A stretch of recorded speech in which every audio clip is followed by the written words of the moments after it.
presentation of this class. Specifically, the next one is going to be really important because we're going to talk about work of breathing. And work of breathing mostly is important for you because it's about your comfort. But the idea is that you don't have to fight to breathe while you're underwater. But breathing should come naturally, easy. It shouldn't be hard to exhale. It should be hard to inhale. But there's a huge comfort part in this presentation. So if you understand some of the fundamental basics, you're also capable of changing things underwater during the dive if you should feel that the work of breathing is not good. And of course there's a huge safety aspect, right? Because it says increased warp, it's not only comfortable but dangerous. The more work that is required to breathe, the more CO2 you create. Wow, the team is here. Can you put the water here? No, leave it there, leave it there. Don't listen to the Chinese guy. Anybody want anything else while the ladies are here? Very good. $150,000, please. But he said I'll anything. be right back. Bro, you said anything you want. I'm like, I didn't go for $1 million. $150K. I mean, for Matt, it's basically like, whatever. 1 week of fucking revenue. That would be nice if that was the case. I'd buy you a new TV if that was the case, mate. It's Samsung, bro. It's gonna be fun. Good quality It's a new one. It's just hydrating the laptop. No, this tablet is waterproof. This tablet. No way. Well, you should have put water on the tablet then, and not on your laptop. Okay. Is it okay? Yep. Good, so right, because the more work that is required to breathe, the more CO2 you will create, right? It also creates a physiological and psychological stress, right? If you feel it, you can't really breathe, your awareness about what happens around you is going to be very limited, and you're just going to worry about yourself and your inability to properly breathe. Right, so work of breathing generally is the effort required to move gas around the loop during inhalation and exhalation. I already told you at the end of this presentation, I would like you to be able to tell me the 3 main sources where work of breathing comes from, which is hydrostatic pressure difference, elastance, and resistive efforts. Those 3, not only should you be able to remember those 3 words, but understand what each one of those really means. Right? And I'm going to explain you each separately right now. Do you want to try that maybe? Oh, it's okay. Yeah? Yeah. The Protect t-shirt is actually specifically designed, no, The white. the white? Totally not. It's microfiber fluid. Exactly. Which I hate because it just kind of like never really dries you. I don't know, it just feels really, I never get used to those towels. Okay, hydrostatic pressure difference, elastance, resistive effort. We're going to look at each one individually. So the hydrostatic pressure difference, we already kind of like talked about it a little bit. We nicked the subject. The depth, or in other words, pressure of the counter lung in relation to our lungs creates hydrostatic pressure difference. Right? We said if the lung is above us, it's hard to inhale, easy to exhale. If the lung is underneath us, easy to inhale, hard to exhale. The larger the distance is in the water column, the harder it gets. But an easy way to remember that is breathing through a snorkel. Right? Why can we not have a 2-meter long snorkel? Well, it would be really hard to actually breathe in.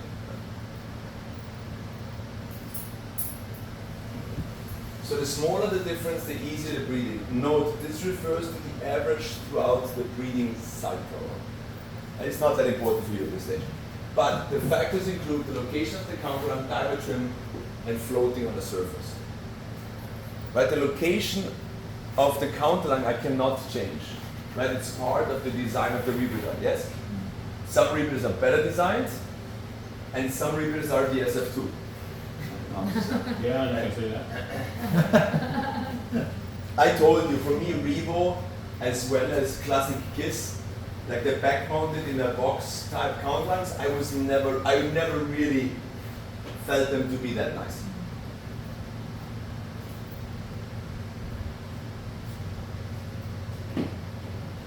there is an additional thing. Right? Some people say the sidewinder is not the sidewind rebreather because the definition of sidewind is that you can actually remove it underwater. That's not entirely true because the birth of sidewinding, people had small tanks attached to a belt strapped to their sides. Yeah, like Mike Boone and like all of the original explorers from the UK. But nowadays, of course, there's rebreathers like the Liberty, T-Rap, Flex that you can actually remove underwater. But there's quite an inherent risk to that. If you put the rebreather above your head, right, not only is inhaling going to be difficult, but you create a large under pressure on your own lungs, right? And there was a really very heavy incident where a guy named Simon from Australia actually was doing that with doing a trimix dive. And trimix, the gas is also thinner. So the moment he put the rebreather above his head, it created such a strong under pressure, it actually sucked the gas out of his lungs, and then his trachea shut down. So he has a GoPro mounted on his helmet so you can see and hear what's happening. So even when he swapped to a regulator, he couldn't exhale because his trachea was closed. So you just hear like, how he's like trying to open his airway so he can breathe again. He survived, but it was a really quite strong scenario. So I would recommend, if you do see people that dive this type of rebreather and they do that whole like remove the rebreather, maybe it's a good knowledge to spread amongst the world and tell people, even if you can remove your rebreather, generally you're better off not to, just keep it on you. Right, so the location of the counterlung, there's not much we can do about that. But the diver trim, right, the diver trim we can control. And as a general rule, that's also going to the instructors, when you see that your students are spending a lot of time in a head down position, that's usually because their legs are too heavy. Unless you see them head down and constantly frog kicking. But if they're constantly frog kicking, the frog kick pushes the water up to keep the legs down. That means they're falling forwards. So they're constantly kicking to not stand on their head. Or you see them like this. Right? That the fins point straight up. Is they're trying to hold, to push with their toes against something, and there's nothing there. But generally speaking, most sidewind divers, women are an exception, but most sidewind divers are rather heavy on their legs, specifically on sidewinder, because of the oxygen tank on the butt. Right, so it's quite common that you will see people in a slight head down, feet up position. In this case, it would be better to move the weight close to the neck to help with that, right? And like this, they can actually get the legs a bit down. But if you see people a lot with the head down and feet up, you can already anticipate that work of breathing is not going to be good for them. So the two main advice I give is adjust your trim more to head up, and potentially maybe you are a little bit too close to minimum loop and not at optimal loop. Optimal loop 2 to 5, minimum loop 0 to 3 or 1 to 4. You're too close to, you have too little volume of gas in the rebreather.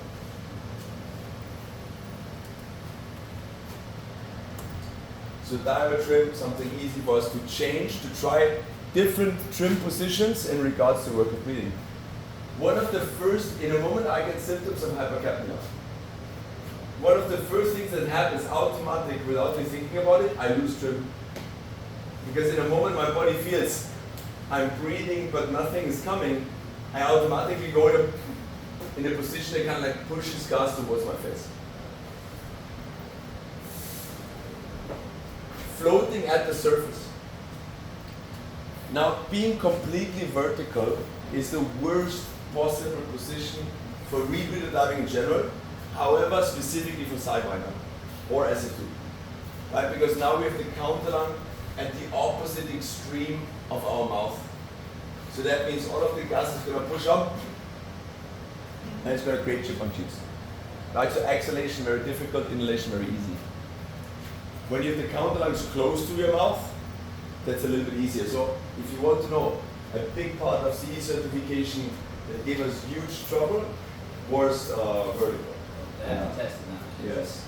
Yes, and it's 75 liters per minute RV. By the way, the only side-mounted rebreather that has CE is T-Rep, and they actually failed that test.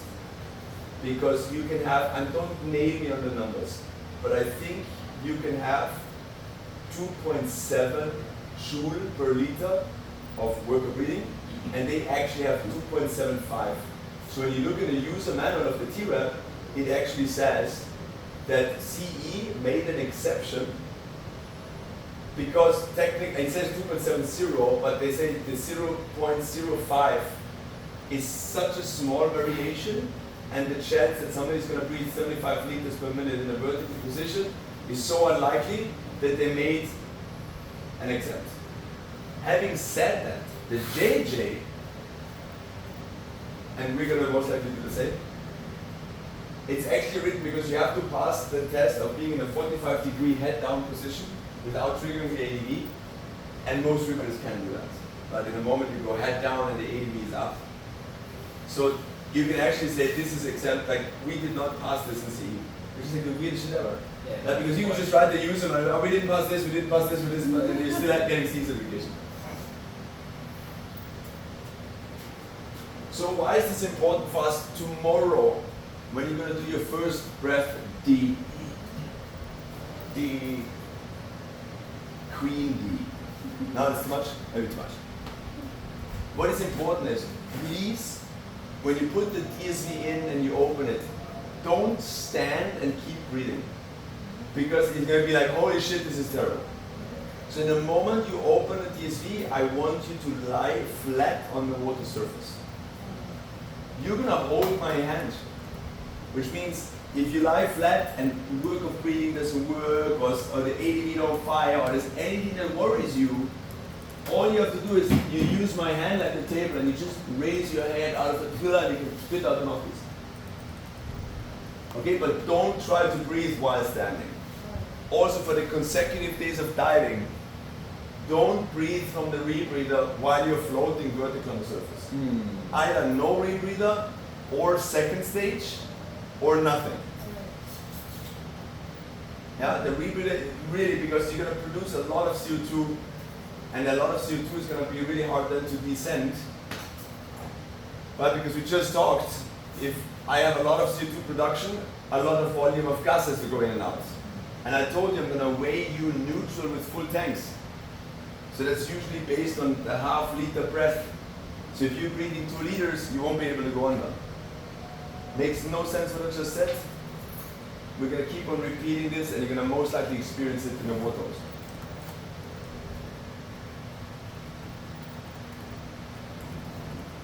Good. Then the second. So we had hydrostatic pressure difference as one of the 3, and now we have elastance as the second. Elastance refers to the effort required to expand or collapse the flexible portion of our rebreather at the counterlung. If a diver bottoms out the counterlung due to too little gas volume in the loop, the warp will increase near the end of the possible inhalation. So if I would not be 2 to 5, but I'm 0 to 3, in the moment I come close to 0, means the counterlung is completely compressed. And now not only do I have to create work to suck in the gas, but I need even more work to compress the material. And then the stiffer the material, but in general you can understand that if you look at the curve in the laboratory, you see in the moment it comes to the end of the counterlung, the work of breathing almost goes through the roof. So the idea is we don't want the counterlung to be that empty. Yes? The same is true on the exhalation when the counterlung is too full. Right? Because now we have to scratch the material or we have to work against our PCD that is closed. Right? So again, the work of breathing will be like this and then zoom, almost goes through the roof. So we never want the counterlung to be completely empty. I mean, unless you want to trigger the ADV, but not on a regular breathing cycle. And we never want the thing to be completely full, obviously, because it's really uncomfortable. As the counterlung expands during exhalation, it will reach a maximum limit eventually. This limit can be from the size of the counterlung or the lack of space it can expand into. That's what we just talked about, the space in the sea. In either case, as it reaches the limit, exhaling will become harder and harder. This is one reason why loop volume control is so important, right? So there's a huge safety and comfort aspect.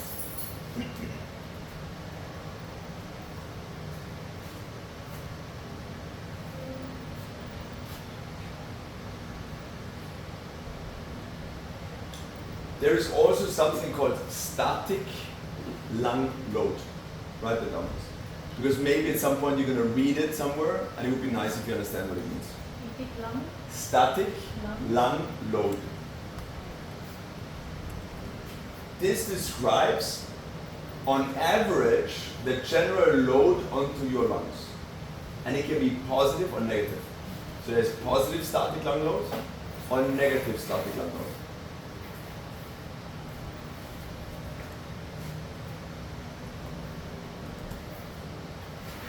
In alpinism, above 8,000 meters, you have a negative static lung load. It means there's an actual negative pressure on your lungs because the atmospheric pressure in 7,000 meters and 8,000 meters is so low. And in order to compensate for that, you know what happens?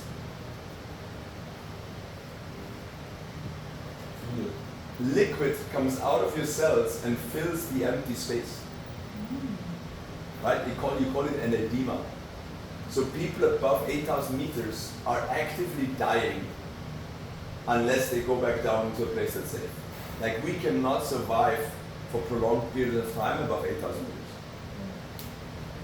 Now in rebreather diving, we also have rebreathers that have a positive static lung load and a negative static lung load.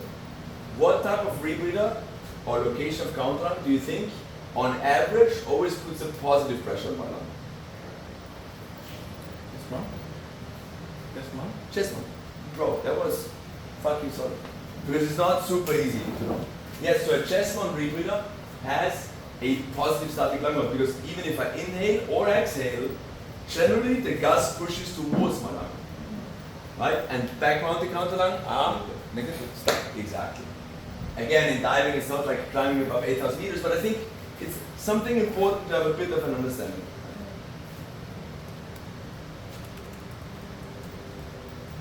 What I want you to take away from the elastance slide is you should not have as a status quo that on your inhalation the counterlung is completely empty. Because that means at the bottom of your inhalation you will always fight the material and work of breathing will be high. And of course there shouldn't be too much gas. Because then you fight the mounting of the tightness of your PCD,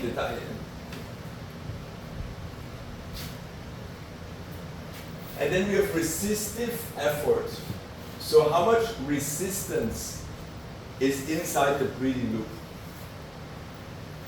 The resistive effort refers to the resistance that divers must overcome to move the gas aside from the pressure difference. So factors include the size of the travel path, right? It's harder to breathe through a thin hole than to breathe through a thick hole. Right, so bigger surface area, easier, smaller surface area, harder.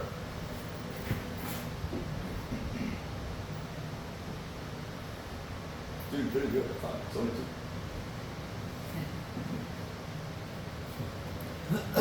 2. Length of the travel path.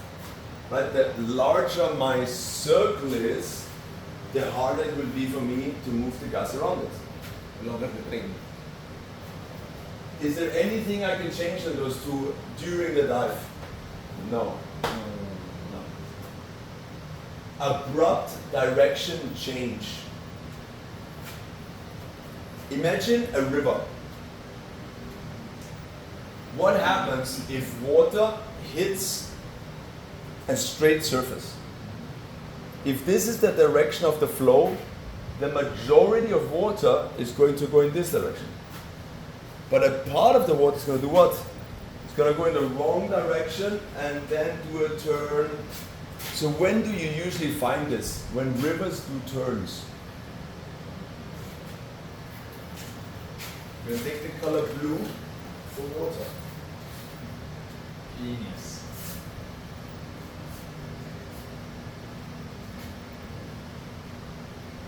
I literally made this on purpose, like a little river.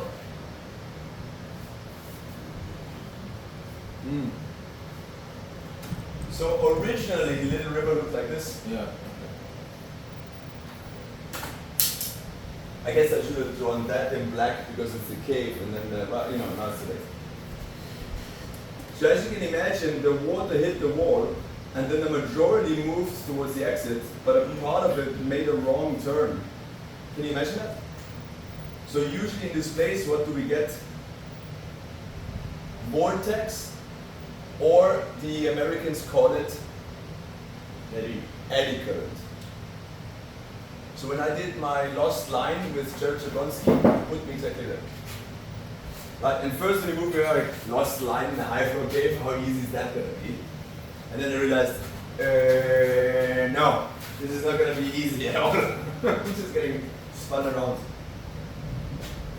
Now in rebreathe would be the same, right? If in the gas channel I have a straight surface, it would actually cause an eddy current, and obviously the gas flowing in the opposite direction would create worker breathing.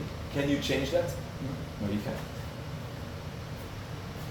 Sorb pack density. Can you influence that? Who is packing the sorb? So can you influence its density? Depends on how hard you pack, right? There's people that like tapping, spam, bam, bam, hammering it. Oh, motherfucker, I'm gonna put as much sorb in there as possible. That's usually not good. There's a couple of things that are gonna happen. First of all, you're gonna break a lot of the little paddles, which make it less efficient to absorb CO2, but also you're gonna convert it into dust. Now the dust still has NaOH in it, the sodium hydroxide.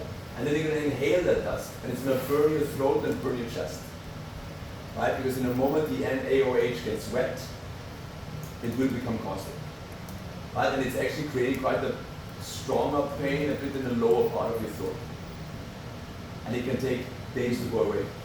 Ideally drink a lot of Coca-Cola or something that has carbonic acid in it, and eat like ibuprofen or something to take the swelling down. Good. But ideally don't create a lot of dust to begin with, and that would be by, if you put the absorbent, the drum, right, the keg, don't, like move, when you put it on the floor, don't drop it, like try to create as little pressure on the paddles as possible, yeah?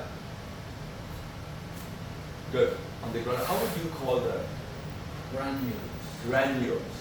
Okay, you don't want to break the granules. And second, of course, if we pack it too tight, it's going to be harder to breathe through it. Usually the majority of absorbent catalysts have springs. Right? So even if you don't fill it all the way to the highest possible setting, the spring is going to hold the mesh in its place. Right? So there's really no benefit to overpacking a scrubber. Right? Not an axial one for sure. Rather err more on the conservative side, which is rather underfilled than overfilled. Also the Sidewinder has the mesh in it at the bottom. And if you overfill it, the springs will push down so hard that you can actually damage and break the mesh at the bottom. And that would be, from a repair point of view, quite difficult. And then we have gas density. Lady Diana. Can you influence the gas density? Yes, how? Well, I can choose what gas I put distilled. We already talked about this today. We have three options. We have, well, oxygen is not a diluent, right? We dilute the oxygen. What can we dilute the oxygen with? Nitrox, trimix, or the cheapest one?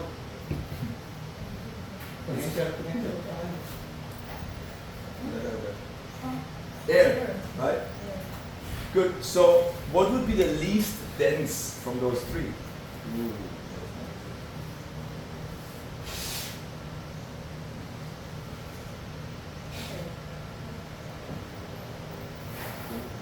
Yes, helium. right? So the trimix gas.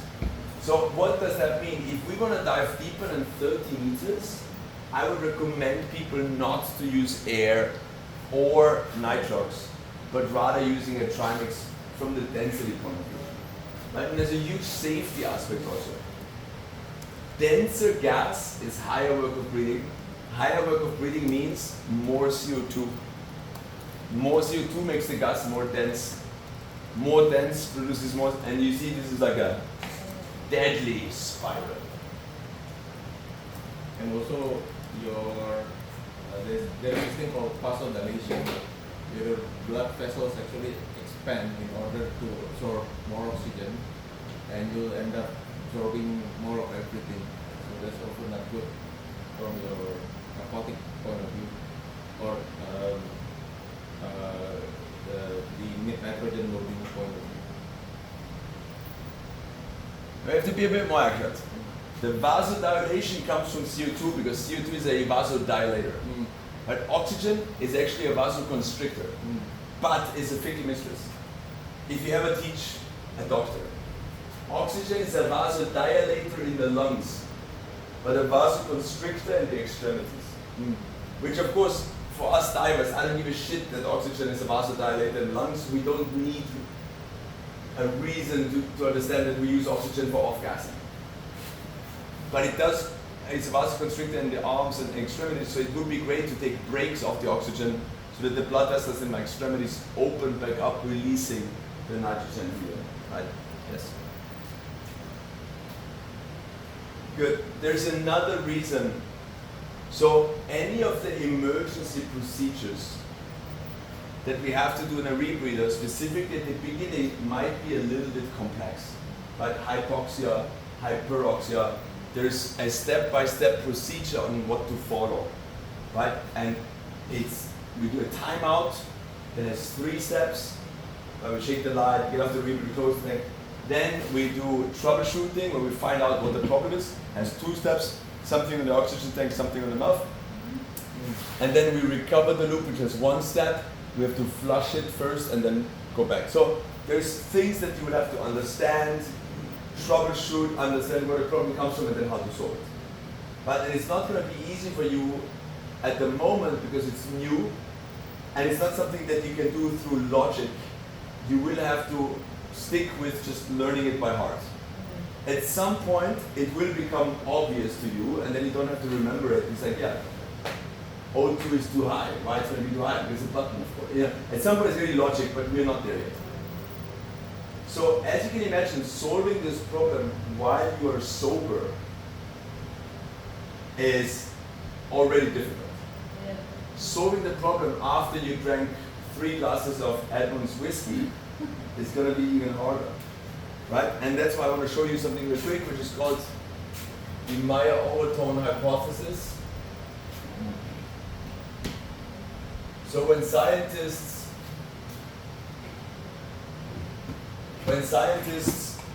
discovered anesthesia, or when they wanted to discover anesthesia, right? The idea is like, how can I make somebody unconscious without killing him? Those 2 scientists, Meyer and Overton, dissolved gases in olive oil, because olive oil has the same consistency as the transmitting liquid in our central nervous system. And the idea is the more soluble it is in olive oil, the more narcotic or anesthetic it is to a person. So 0 would be no narc, and 5 would be heavy narc, or heavy anesthesia.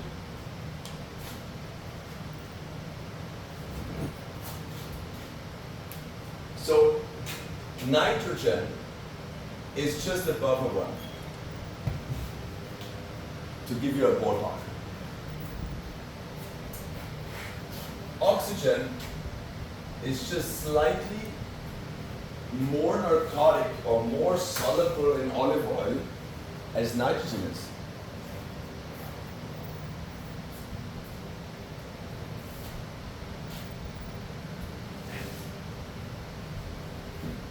And quite surprisingly, helium is not that far from the two, which is quite surprising, right? Because for us divers, helium feels like it's on the other side of the spectrum, because helium for us is non-narcotic, and oxygen and nitrogen, or at least nitrogen, is crazy narcotic, right? We call it nitrogen narcosis.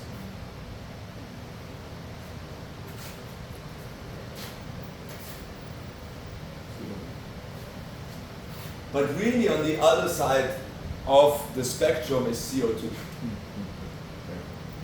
CO2 is unbelievably anesthetic.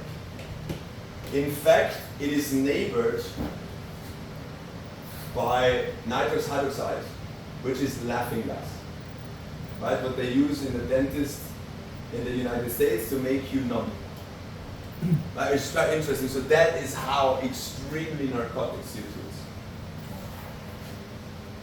So the reason why I explain it in so much detail is because I would really hope, please, that you don't use a rebreather below 30-meter depth without having helium in it. Because it's going to be fucking narcotic, it's going to create work of breathing, it's going to produce more CO2, it's even more narcotic, right? So there's many, many, many reasons for you not to do that because it's simply unsafe. Also remember, Patrick, I dive a lot to 35 meters, I don't feel any narcosis. Okay? But the first thing you have to understand is, the first thing that you lose when you are under the effect of anesthesia is the perception of yourself to be under anesthesia. How many times you're like, no, I can still drive the car, no problem, I feel nothing. Right? And you're like, yeah, give me the fucking car keys. Right? But the second thing you have to understand is, even if in open circuit you don't feel nothing in 35 meters or 40 meters, open circuit has less CO2 than a rebreather. So at the same depth, the rebreather is always going to be more narcotic than open circuit.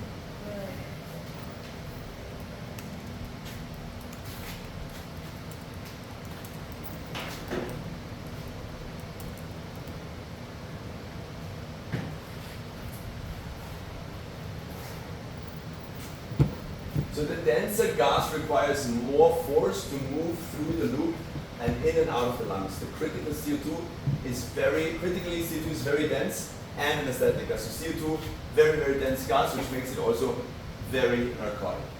The harder we work to breathe, the more CO2 we create, and this can lead to a fatal feedback loop of increased density and volume.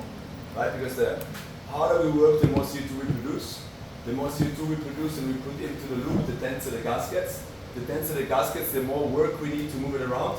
The more work we need, the more CO2 we produce, etc., etc., etc., etc.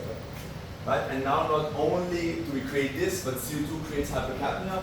The number one symptom of hypercapnia is anxiety. So now you are anxious, your problem solution thinking doesn't work anymore. It's harder and harder and harder to breathe, and it's really easy to avoid.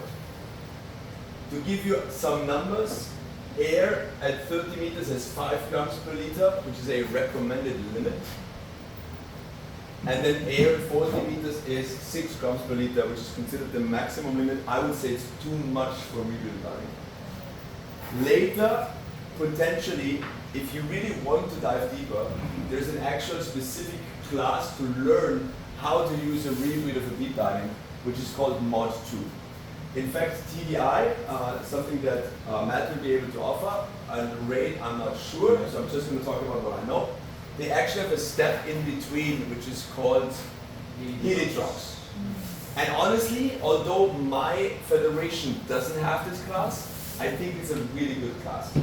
Because I believe that most rebreather divers, from the very beginning almost, are going to look for dives 30, 40 meters, but maybe not necessarily 60 meters. So if they dive to 45, it's 45 meters? Yeah. You can dive to 45 meters with the normoxic trimix, such as 2135 maybe or 1845. And it's a really nice class in between. And not only will you learn to dive to 40 meters, which is not really challenging, but the class also consists of understanding how to always do the same style of ascent, maybe how to compute that ascent in your head. Right? So if something is changing about your bottom time, then you can actually adjust it. but your approach to the surface will always be the same. So at some point doing the same thing, the same gases, the same procedure, the same percentage over and over and over. First, you're gonna get really good in doing it. And second, you would have like a control group. So if you've done a 50 dives like this and nothing ever happened, and then on your 51st dive you get decompression sickness, you don't have to worry, oh, maybe I ascended too fast. Maybe I didn't do enough long stops. Maybe but the gas wasn't good. No, the gas was good. My way how to go to the surface was good. My ascent speed was good. Because I've done so many dives where I came out unhurt. It must have been something different. Right? What was it? Well, maybe it was I was a bit sick. Maybe I was dehydrated.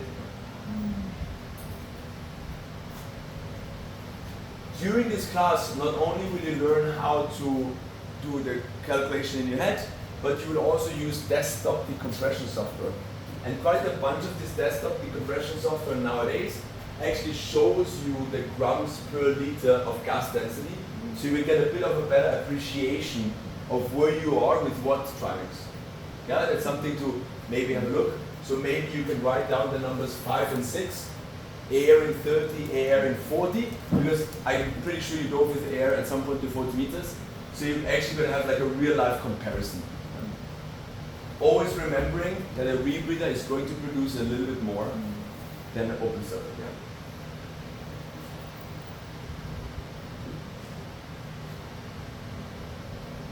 We talk about narcosis again later though, right? That was just an overview of how it's linked to gas density, right? Later work. There's no other presentation that discusses that, okay. You have the Q in the critical CO2 is very dense and unestablished, so that's usually what I use. Yeah, I mean, the reality is, do I really have to talk about my overtone on the Mod 1? Maybe not. Yeah. I don't know. But how? You know, the majority of our people are going to dive to fucking 40 something meters on the rebreather with air. Yeah. And I'm going to do anything in my power to show them just be a little bit more patient, do the proper training and do the proper gas, and then go to fucking 50 meters all day long. There's just no reason to do it with air and to risk your life for zero benefit. It's just dumb to me. Right? It's like driving with no seatbelt. It's like there's no advantage of not having a seatbelt. You don't gain anything from it, but you have everything to lose. So then why would you do that? Truth be told, for me it's like smoking cigarettes. There's no benefit. If you smoke weed, at least you will be high. But you're like, well, you know, I really enjoy being high. Okay, I get it. But you get something in return. I take a risk, I get something in return. Smoking cigarette, you just risk cancer and no benefit. Oh yeah, my hands and my mouth smell really shit. But there's nothing actually positive about it. Some people then say, no, Patrick. I have a very stressful job and the cigarettes make me relax. No. The lack of nicotine makes you stressed. And then fulfilling that makes you relaxed. Right? So you created the problem that you solved yourself later. And I would generally recommend, if your plan is to do a 5-6 hour dive at some point, but you know you cannot stay more than an hour, 2 hours without a cigarette, that is going to be a problem. Because even if it is not conscious, but you will suffer withdrawal symptoms. And withdrawal symptoms means part of your focus is going to be not where it should be. That's what I'm saying. Stop smoking.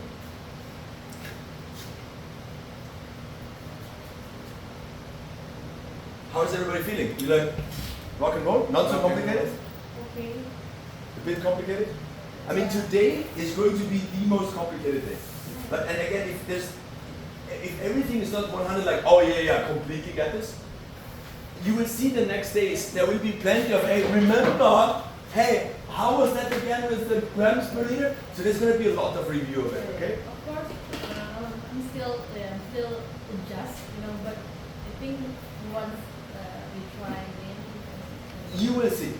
And I told you already, most likely, this is way above your pay grade. It's possible. There was a bunch of instructors that assisted me, they were like, hey bro, you're teaching Mod 1. like take it down a notch. But then I'm like, at what class should I really explain how absorbent works? This is the basic. That's what how I would say it. If you know, this is like the basic foundational knowledge of how a rebreather works. Maybe it would be good to start. We can always review stuff on mod 2 and mod 3 and the Haley talks, but it should be a review, not an introduction of new information, right? Also, where is the highest likelihood that people have a fatal accident on rebreathers? Accident analysis around 90 hours. Right? That's usually when people get a bit overconfident. Right? So you have like at the beginning when they don't really know what they're doing, and then when they get too overconfident.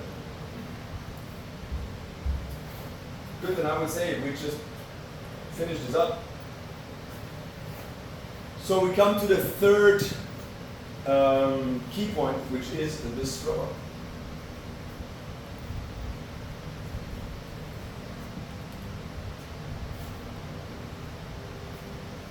So carbon dioxide removal occurs by a chemical reaction within the absorbent material. And it is called an exothermic reaction.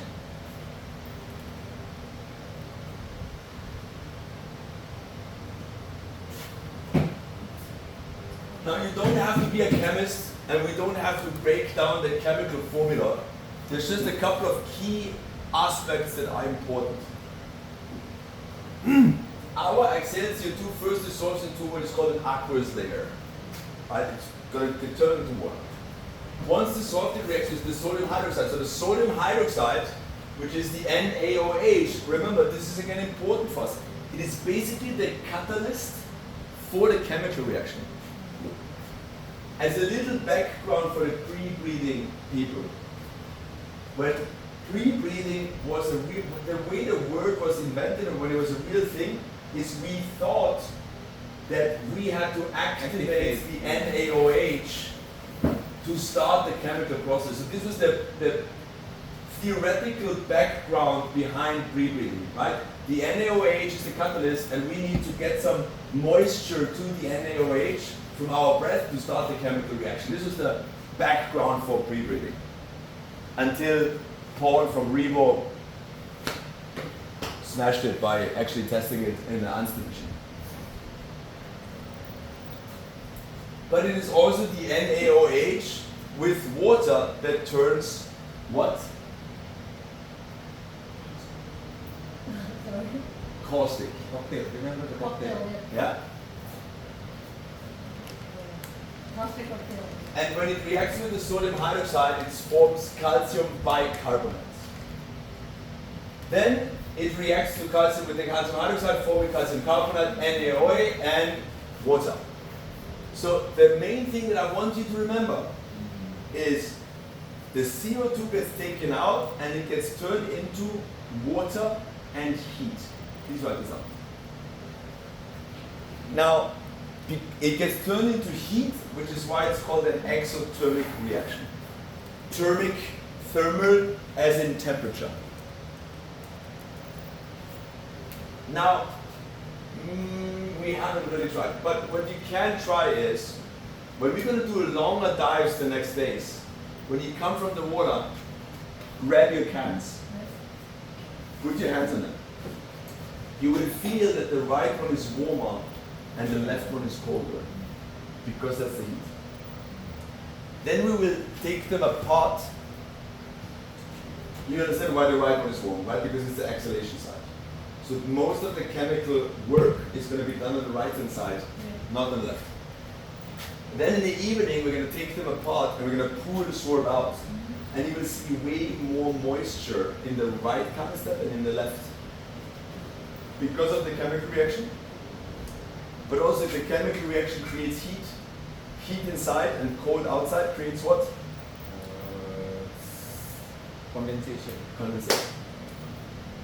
Right? And because our rebreather doesn't have a canister and a plenum canister and an absorbent canister, so canister and canister like a Russian puppet, Russian doll, we basically fill the absorbent straight into the canister, which means there's no gap in between where the condensation would go. Yeah. Right? You dove, some of you dove XTCR, JJ? Remember, usually what happens is when you take the absorbent canister out, the platinum canister, the aluminum canister is completely wet. Because it's this gap right where all the condensation happens. Like the one inside here. Yeah. So just to clarify, you don't do the pre-breathing anymore. Me, not since 16 years. Alright. Having said that, are there other reasons why pre-breathe? Yes, there are. So I want to kill a couple of myths. Can I see that I have an absorbent canister in my rebreather through pre-breathing? Usually not. Right? Because unless you are extremely sensitive to CO2, you could sit for maybe up to 20 minutes breathing without no hypercapnia. I have never tried, but there's videos on the internet, and Ed Sorensen has a huge video where he basically sits there for 20 minutes breathing the Sidewinder with no absorbent material and feels nothing. But for sure, maybe he is not very sensitive to CO2, and somebody that is more sensitive to CO2 would feel it, but we know the duration has to be quite long. And most people don't pre-breathe for 20 minutes. They pre-breathe maybe for 3 minutes. Number two, I can see that my orifice is clogged. Most likely also not. Why? Because you would have to pre-breathe for more than what most people will do. Right, so this is the myths. Like when people tell you, I pre-breathe to check there's absorbent. Myth. I pre-breathe to check that the orifice is working. Yeah, no, not really. Right? Having said that, if somebody says, hey dude, I want to pre-breathe to make sure everything is working, I checked all of the buttons, and yeah, that's a perfect good reason. Just make sure your reasons are good. Right? Do I have a problem with people pre-breathing? No. Having said that, when I was in Israel, the guy says, we don't pre-breathe in the water, because if you go unconscious, you would drown. I'm like, I mean, if I'm pre-breathing and I'm looking at the computer, It's not breathing. I guess the risk of going unconscious should be pretty low. But I told him no, because it's 43 degrees here and I'm in a dry suit. I will literally pass out, not because of hypoxia. I'm gonna have a fucking heat stroke. Right? When I'm in Montella, the water temperature is 4 degrees. I'm not gonna pre-breathe in the water because it's fucking 4 degrees. I want to get in the water and fuck off. Okay. I'm not gonna pre-breathe outside the water because it's Finland in the summer, it's 30 degrees. And I'm dressed for a 3-hour, 4-degree temperature dive. I'm not gonna pre-breathe in France because the water is 12 and outside is 40. And I'm not gonna sit on Matt's boat in my dry suit sweating like a pig pre-breathing my unit either. I'm not gonna pre-breathe in the water because the current is too strong. You see what I mean? Correct. So, but are there other places where pre-breathing would be feasible? Sure. But then I'm again entering a place, so now sometimes I do it and sometimes I don't do it, and you know. Well, there is a lot of opinion. A lot of people will just insist on pre-breathing. Who do what? No, there's a lot of people when you dive and they really insist on pre-breathing. And it's totally fine. Like the Israeli told me, hey, you have to pre-breathe. And I'm like, okay, but at least I'm going to do it in the water because out here I'm going to die. Right? And then I pre-breathe in the water. I have no problem with pre-breathing as long as people go like, but this is the reason why I do it. But don't tell me you're testing that there's sorb because there's plenty of empirical evidence it doesn't work. Good. So there will always be moisture on the right hand side. So this I can expect. I can expect it to be warm and I can expect it to be wetter than the inhalations are. Is it heavier? Yes. Have I ever weighted it? No. Do I feel a difference? Maybe, I haven't paid attention, but logic would suggest it is heavier.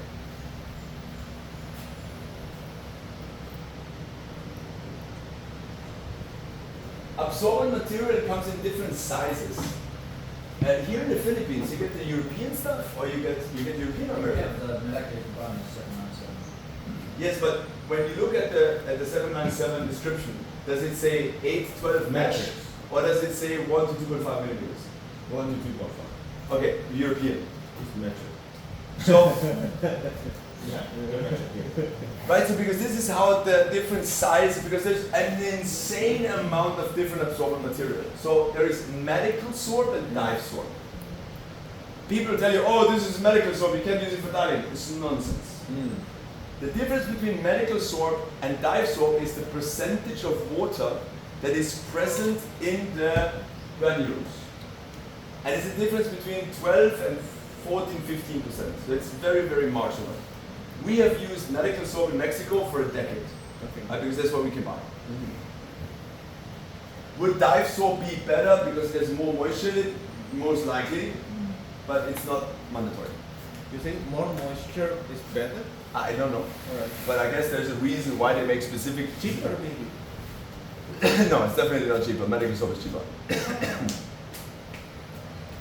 Right? It's also possible that they just found out that with the diving market they can make more money by the timing and having more moisture.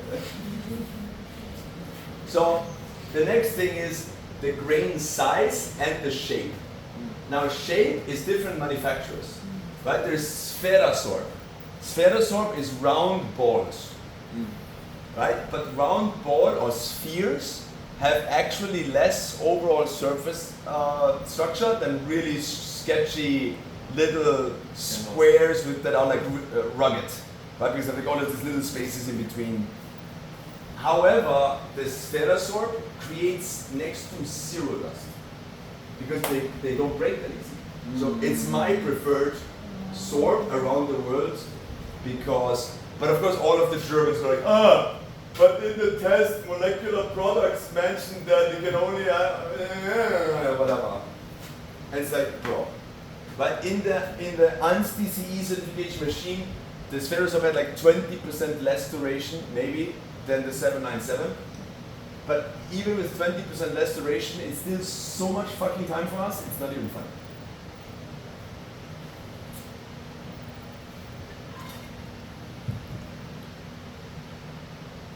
Do you use like the paper that holds the dust in? You could, right, for Sidewinder 1, it exists already, which is called a dust filter. Yeah. And yes, I did for the majority of my dives in Sidewinder 1 use the dust filter. In the Inhalation side, on yes. the top, right? Yes. But does it affect the work of breathing? Of course. Do I feel a difference? No. Of course not.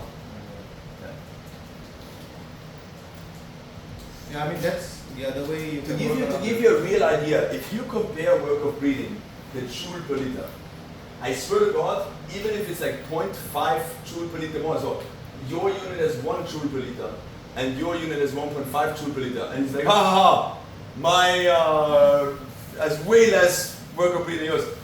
Swap it underwater, you will most likely not tell any difference, right? For sure, the number looks big and different, and the machine can tell a difference, but that does not mean a human can tell a difference. So if it is metric, it's quite easy to understand, right? Each one of the granules has a diameter of 1 millimeter until 2.5 millimeter. That is a range. So that would be, in the States, we would call this 8-12 mesh. The way they measure it in the States is they draw a square and then they pour sorb onto the square and then they measure how many pieces, how many granules fit into the square. Oh. Right? And you 1, 2, 3, 4, 5, 6, 7, 8, 9, 10, 11, 12. So it is 8, between 8 to 12 granules. Yeah?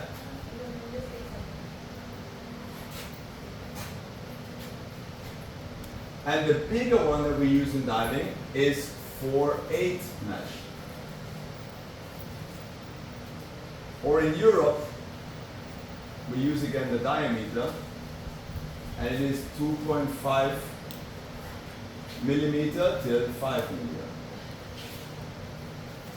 You use that in Europe? Yes. Alright. So a metric system uses diameter, and imperial system measures quantity of granules within a given square.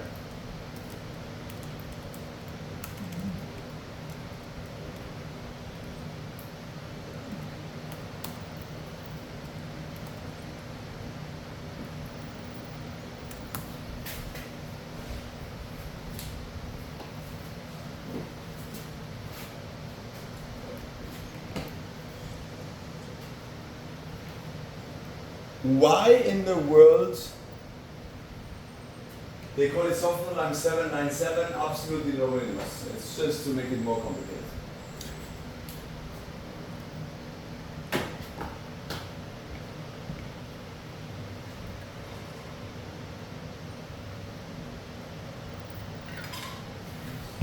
So the mesh size affects the duration, of course. Right? The reason why the 797 became so famous is because everybody used it for CE certification. So CE certification is almost unrealistic values. The duration test in the CE certification is done at 4 degrees centigrade. 1.6 liters of CO2 per minute. 40 liters per minute R&D on a profile that goes till 40 meter depth. The majority of manufacturers do 40 meters for 40 minutes and then 15 to advance and the rest is 6.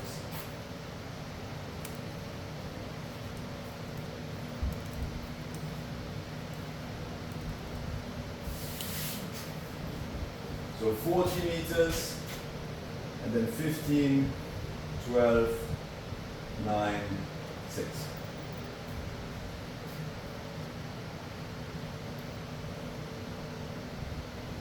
XCCR does 1, 1, 1, the rest. JJ does 2, nothing at 12, 1 at 9, and the rest at 6, something like that. So each manufacturer can choose. But just so you know, if you look at the JJ user manual, you realize that the profile dive to 40 meters resulted in almost the same duration than just staying at the surface. Right? When they tested it just at 6 meters, just on the surface, and don't nail me on the exact minute, but it was approximately 220 minutes, I believe, or 200 minutes. And when they did the profile, it resulted in 218 minutes. It's in the user manual. You can just Google it and look it up. Not now, but later.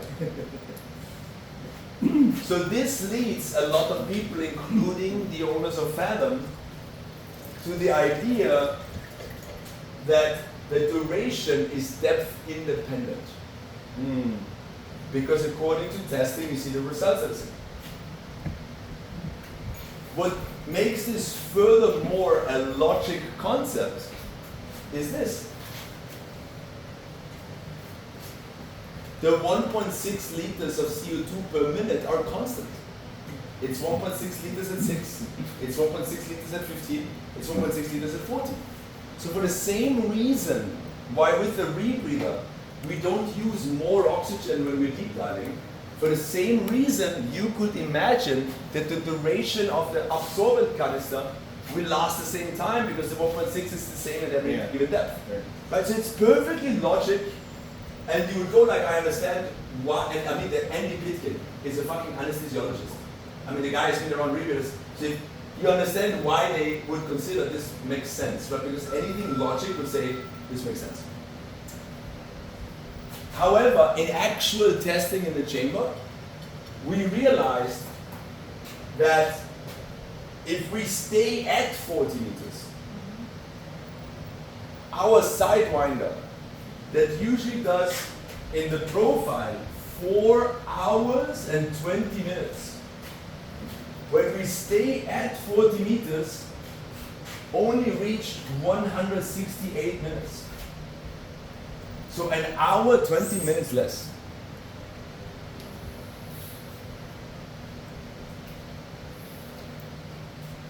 When we stay at 40 meters, 168 minutes. minutes, which is 2 hours. So it's about, whatever, less than 3 hours. At 180 would be 3. So if we call it 170, so 10 minutes less, so an hour 30 minutes actually less. Now, did we use the absorbent faster? No, we did not. But we came to the breakthrough faster. What does breakthrough mean? If the Ansty machine measures more than 5,000 parts per million of CO2 on the inhalation side. So in the moment the Ansty machine realizes, hey, there's more than 5,000 parts per million, that would cause hypercapnia in the human. So we come to that 5,000 parts per million faster. Why? Because at depth, the absorbent doesn't work as efficient as in shallow water. It does not get used faster, but it doesn't work as efficient. It's similar to overbreathing actually. Right? You can overbreathe. We talked about the 8 breaths versus the 2 breaths, remember? So it's not that the absorbent doesn't work no more, but I put the gas through the rebreather so fast that it could just not really scrub it. And that's why I get hypercapnia, not because the absorbent doesn't work no more. What we think, which is not proven, but if you talk to physicists and chemists, the reason why they think that at great depth the absorbent doesn't work as efficient has to do with the gas density and the amount of molecules. Now, the 1.6 CO2 is constant, but obviously there's way more nitrogen, oxygen, and helium. So now the problem is when you consider CO2 getting absorbed, imagine I'm a CO2 molecule. We always talk about the probability. This is the length of the axial canister. We talk about the probability that while I'm cruising through the absorbent canister, that I find a granule that is not saturated yet, and I touch it, and I get dissolved into that granule. And I die, and I become heat and water. Yes? Now, the faster I go through, the smaller the probability. Yes? What happens in deep diving, we think, is there's so many other molecules that the CO2, there's so many other molecules that the CO2 molecule is basically almost bullied, but it's like bouncing off other molecules. Longer. Huh? So it takes a longer route. Well, not a longer, but it's just the likelihood that it finds that granule that is not saturated, that the likelihood becomes less. Like if you're the granule, and on the shallow dive there's only 2 molecules of nitrogen, and they have to stop Patrick getting to you. But then deeper, we're also nitrogen, we're added. So now there's 5 of us trying to stop him getting to you. This is the theory behind it.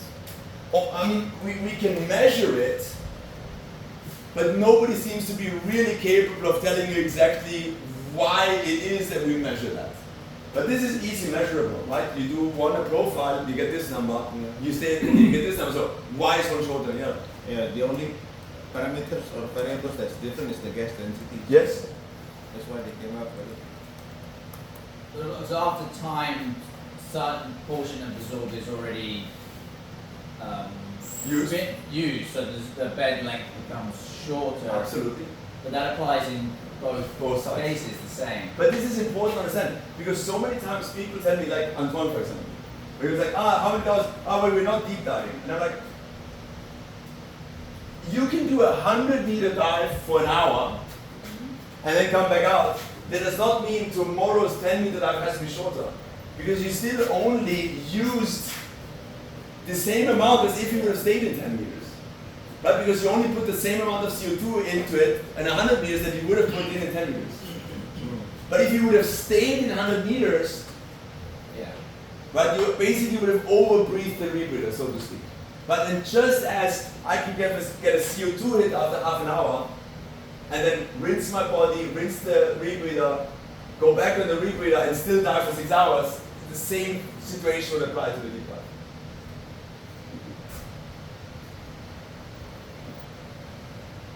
Right, but this is important to understand. The deeper you go, the faster you will come to a breakthrough, but not because of the use of the sword. The sword will be used only depending on your metabolic rate, the amount of CO2 that you put in. But this has nothing to do with depth, but it has only to do with physical effort. Yes. So what you're saying is that during the test, the reason why it stopped at 168 is not because of the scrubber duration, right? It's because of the It starts to be overbreathed, yes. And that has most likely to do with the bad extent. Combined with large Yes. gas density. Right? Because the probability was already less because of the density, because of the molecules, and now it's even the fucking distance is so short. Having said that, if this person at 150 minutes goes up to, you could stay again fucking 7 hours and 50 minutes and nothing will happen. Yeah. because you still have that duration. Yes. Yes, that would reduce gas density. This is my current state of understanding and knowledge based on CE laboratory and talking to chemistry professor of Rutger University in Jersey and the physics professor of Munich University in Germany.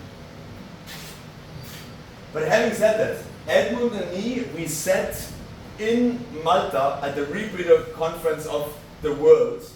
We had the Navy guy, US Navy, explaining how scrubbers work.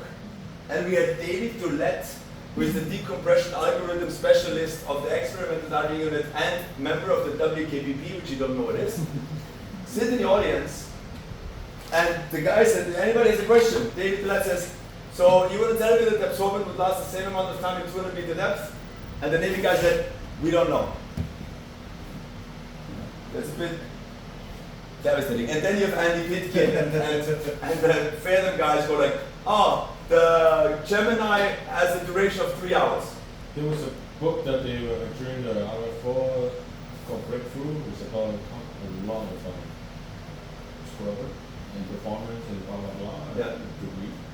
Yeah. You can find it on Amazon. On Amazon? But Fathom says it's kept independent. That's their Yes. statement, is it? And he even said it on Facebook. It's like, you have to understand, sure. you have to understand, Patrick. 1.6 liters of CO2 is 1.6 liters of CO2 in 1 meter at 50. For sure, I mean, there's density related performance. Yeah. And you can feel the difference too when you're diving air on a scrubber versus you switch to triming, you immediately feel it. I mean, you can feel it in open circuit. It's always funny for me when people go So, like, oh, I how started is it trimix diving, so I bought the Apex T3 or whatever. And you're like, diving 1070? I would dive with any fucking rental regulator. How would be nitrous in 30 meters, bro? So in order for you to isolate the problem with its gas density, then maybe do the same test with helium. Strong helium. But no, this is with helium, of course. Oh, right. Yeah. I thought it was like with air. No, you're right. Actually, the 40 meter one is in air, yes. Yeah, so if you change it and then. But this is why, guys, when you look at the durations, when they do the 100 meter profile, it's the same, it's 3 hours.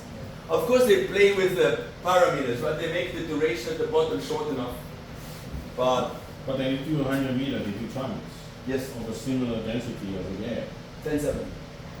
Yeah, The standard gas for these applications is Exisia used 1265. And it's all in the user manual. It's all open information. You just have to go to the user manuals. And it even tells you, and they have to, they have to tell you the profile that they go, they have to tell you what gas was used. Yeah, but 1070 at 100 meters is also 5 grams per litre, right? So it's Yeah. the same. So it's not so much the depth but the density because you have to go within the 5 gram per liter. I mean, of course, everybody tries, because that's the problem. In the duration test, of course, there's temperature also. Yeah. Right? So it's a bit of a game between work of breathing and duration. Work of breathing is mostly, you want to put as much helium as possible, but helium also makes it cold. Right? So it's like, and this is why, because every day the CE certification lab costs us 2,800 euros. This is why I can't wait to have my own chamber in Poland with all this dancing machine, and I'm going to stay there for 3 months. And then you can all ask me whatever you want, and I'm going to fucking knock your socks off with like all the fucking information I'm going to have. Interesting. I mean, I find it mind-blowing, specifically because I've been doing this since 20 years, dude. And still, there's like constantly new things. So. Good. So the mesh size affects the duration, that is clear, right? The smaller the mesh, the larger the total surface area. Yeah? You remember when you went to school and they told you, your intestines are, if they would open everything, is as big as a football field. And you're like, I don't have a football field in my stomach. You remember that? But now we understand, right? If you take all of the small surface areas and you make a big one, right? And basically the 4-8 mesh has about 20% less surface. Yes, and we see this because they tell you about 150 liters versus 120 liters of what they can absorb. Right? You have this on the spec sheet or information sheet. Okay. Right? The SORB tells you how many liters of CO2 you can absorb. Right? And then you can compare the numbers. Yeah, and I think it was, what you guys knew that. What was the 797? 150? Yeah, so 150 liters of CO2, and then the 4.8 I think is 120. Yeah. 110. 120. Or 110. I just sent the spec on the Having said that, all of the dives that we did with the Sidewinder, when I told you 6 hours, 7 hours, on the Sidewinder, that was all on medical grades 4.8. Right? And again, it has to do, when they measure this, the liters, right, it's a closed loop and closed condition. We don't have a closed loop. I constantly exhale with the nose for buoyancy reasons, for ascending reasons. The water is much warmer, and I don't produce 1.6 liters of CO2 per minute, not even remotely. Why? Because I go to the gym every day in the morning and I run. Don't smoke. And no smoking, of course.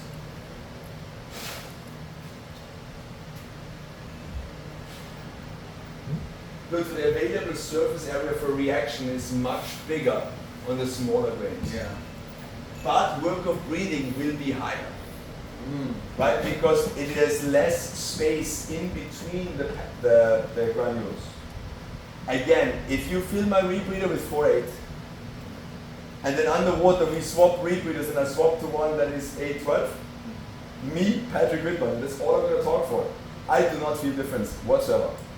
I also do for some time with 8.12 in one and 4.8 in the other, simply because there was much filled and there was also no difference there. So That is actually interesting.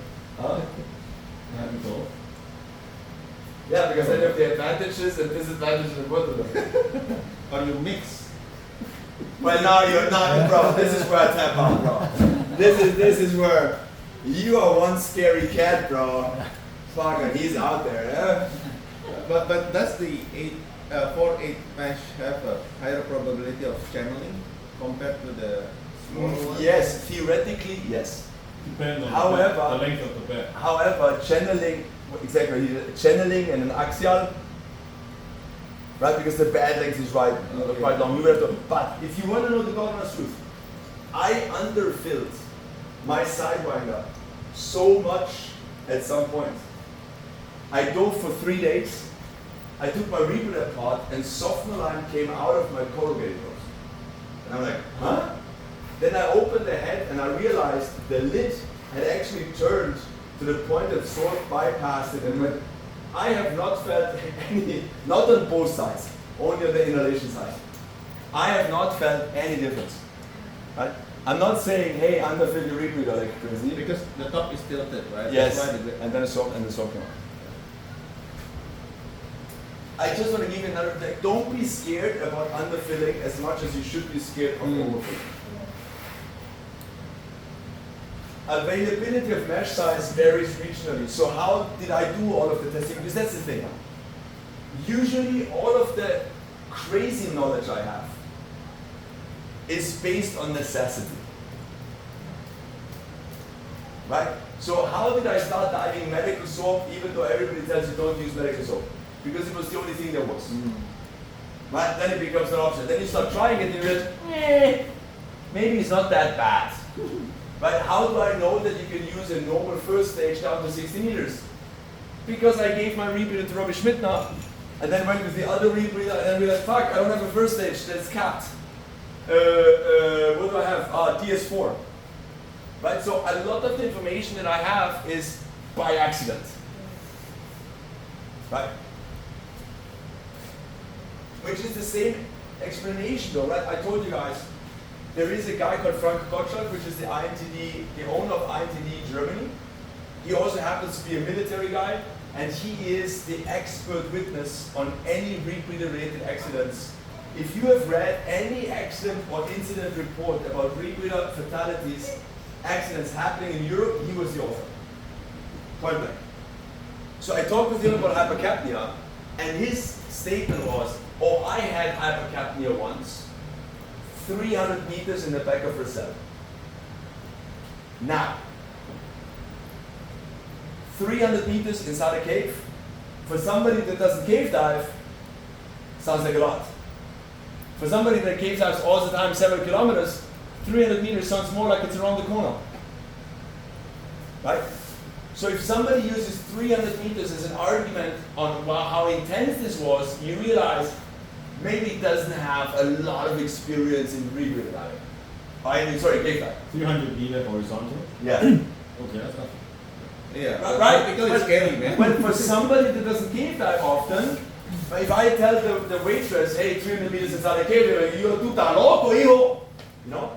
Whatever that means in Philippines. And the next thing is, so if somebody has a 40-year career and he tells me he had hypercapnia once, that doesn't seem to be a lot. And then says in the Roselle, the Roselle's floor is like your floor here. You could not create zero visibility with dynamite. Right? And you know how much navigation there is? None. And if I'm here, I can see the wall on the other side. It is safer than open water diving, in my opinion. Right? Perfect visibility, no error. If you lose buoyancy, you're stuck to the ceiling. Can't go to the... So all I'm saying is, if your experience is actually rather limited, maybe you shouldn't be the guy that makes the rules about what to do in that situation. That's all I'm saying. But in my personal experience, I think that's actually the status quo in the diving industry. That the people that actually make the standards and make the rules maybe aren't the actual most real world, real life experience people. Right? Because then often like what the standards say, but I'm like, you can clearly see the standard makes no fucking sense whatsoever. Like how often did you ask yourself, why I need to bring a 50-pound lift bag?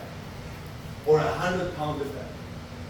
Why do I need dual bladder wings? 100-meter reel for 60 million. Yeah. What? And then you realize, hey, where the rules are made in Florida. They use Worthington steel tanks. Every fucking tank is like a 300 bar tank. I remember first time I came there, I was like, I need 6 kilos weight, and they were like, we don't have weight. You're a dive shop. Yeah, no, mate, you don't need weights.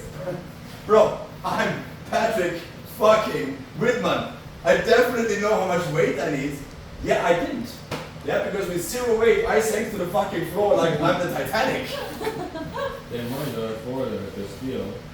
Yeah. No weight either. So it's Worthington, right? It's a different. So would I want a redundant bladder, diving a wetsuit with Worthington is a fucking A, right? The wing becomes life support equipment.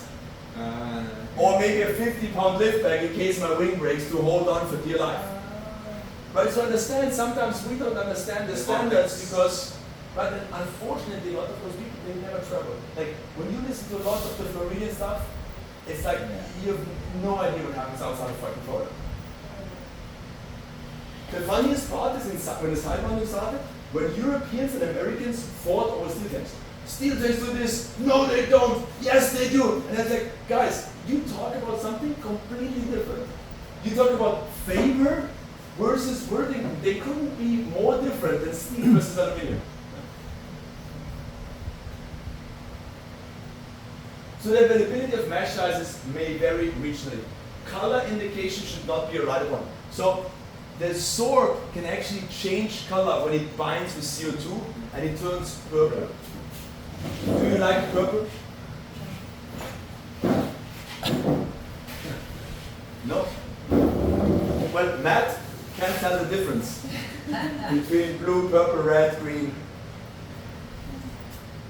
So, what is important, the purple will actually go back to white if you leave the repeater assembled. So that's the first thing that's not really that good. What is kind of good or kind of interesting for me, when I started to use sorb a little bit longer to understand what is possible, was the first time when I took the inhalation canister and I realized that part of the bottom of the inhalation canister had turned purple. So that means some of my CO2 made it through the exhalation side into the inhalation side and was only caught there. Yeah? We talked about overbreathing of an absorbent, right? When the speed in which you move the gas through the volume becomes too high for the rebreather to handle, right? When we go from 8 breaths to 2 breaths. Now, and this is something that Matt just said that is really also nice to understand. Imagine your absorbent bed length, right? So we already know that the gas goes through the absorbent faster. But now imagine half of the absorbent is already used. So now the actual effective bed length is only from the middle to here. So you add this and a higher velocity, you get a mix for disaster. Right? Because when you have the Revo people that swap the canisters, you have to understand you're actually shortening your bed length. Right? Because even if you put the exhale side in the garbage, right, and the inhalation side becomes the exhalation side, now part of the inhalation side was already used. And now you put it on the inhalation side, on the exhalation side, which means the first couple of centimeters are already done, so your distance becomes shorter. Also, I just used the same sorb for the entire duration of the last 4 days of diving, but what I have to imagine is the last day, even though I have the duration time, right, I still have 3 hours left. We planned a 1 hour dive and then it turned out to be 2. But if I would fight a heavy current now, even though I have the duration, but to be over-breathing it and getting a CO2 hit is much higher. Yeah, this is a really, you have to understand this is 2 things, it's not all about duration. People always think, oh, you only get the hypercapnia hit if you overstay the time. No.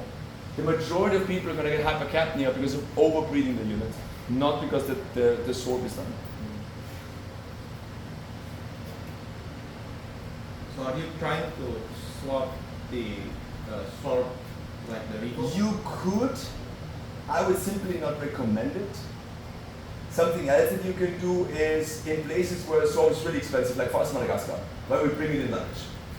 What I would usually do is I'm going to throw out the exhalation side more often than the inhalation side. Okay. So it's like a little bit in between. But that's easier than swapping. Yeah. I did the same in Thailand. I did my entire trip with 1.5 fills. Like, before the 90-meter dive, I changed the exhalation side.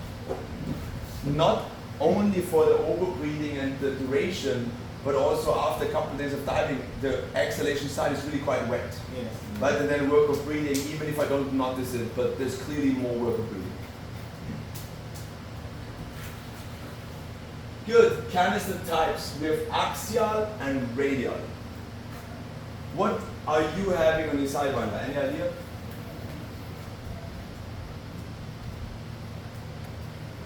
What does it look like? Jadi gasnya arahnya kemana aja? Kalau aksial linear gitu terus, kalau radial keluar. Right, the gas goes in one axis from top to bottom, through the counterlamp and then bottom up. So in absorbents we talk 2 things, write this down please. The bed length, but we call this the absorbent bed. right? And that's the bed length, like how long is the absorbent bed?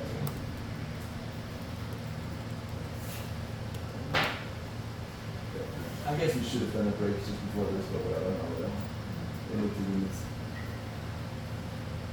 What will increase if I make the length longer?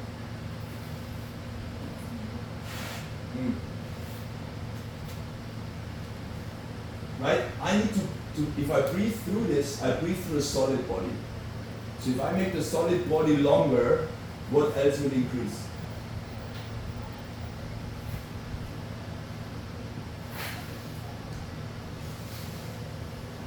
We just talked about the work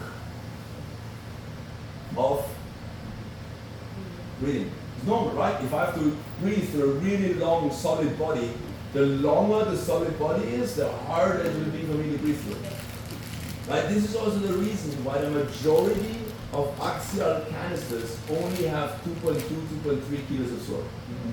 Right? Because you'd be like, okay, 2.2 kilos only gives me 3 hours. I pay 10,000 euros for 3 hours? Doesn't seem to be a good. What if I want to have 6 hours? But why do I not make a longer absorbent canister? Well, because then work of breathing goes up. Right? And the longest axial I think there is the Pelagian with 3 point something kilos, but obviously no way to pass the certification for sure because work of breathing would have never made it. And this is why when people wanted to say, hey, how can we keep the work of breathing the same, but do longer dives, put more swarm? And that's how they came up with radial. Right? Radial is like a donut.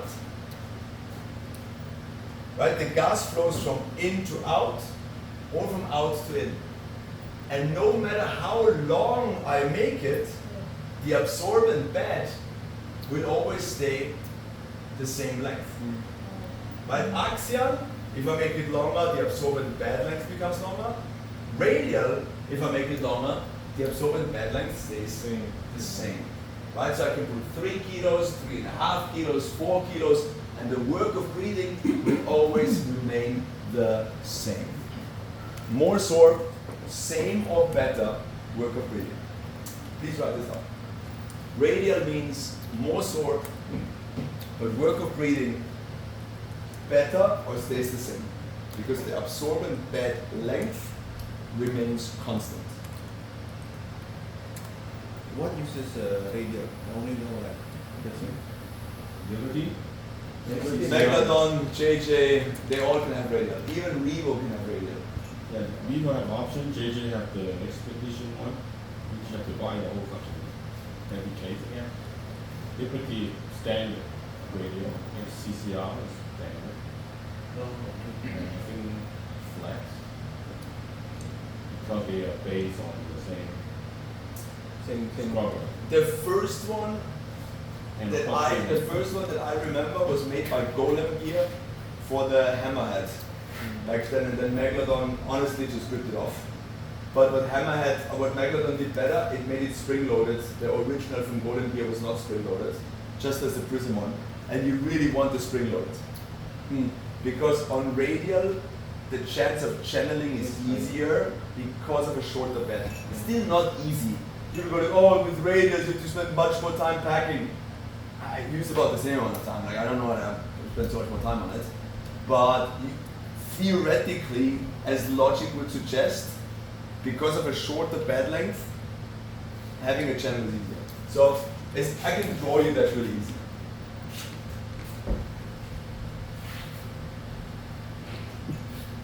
So on an axial,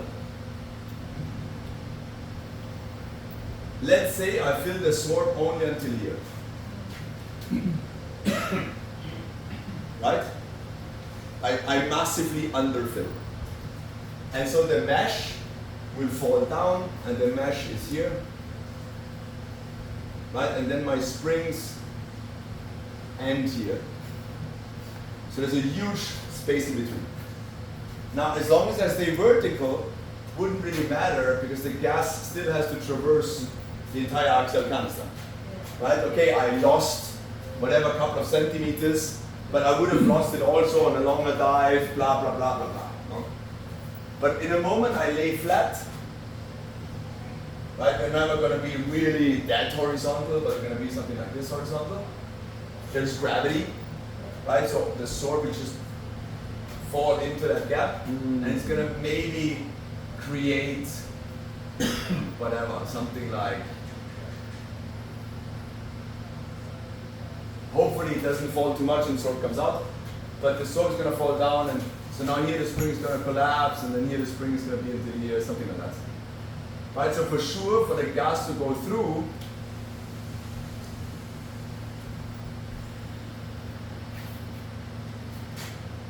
it still has to go through absorbent material. Here for sure, there's going to be less CO2 absorption than at the bottom. But it still has to go through quite a shit ton amount of absorbent material. Now when I take a radial,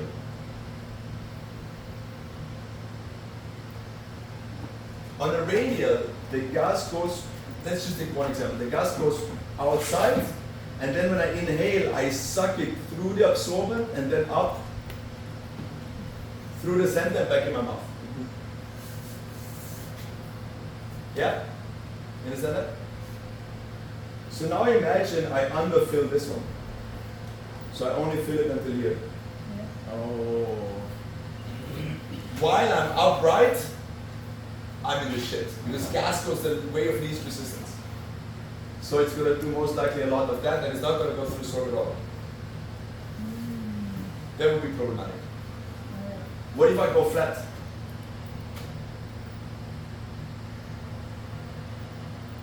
Maybe go from the top.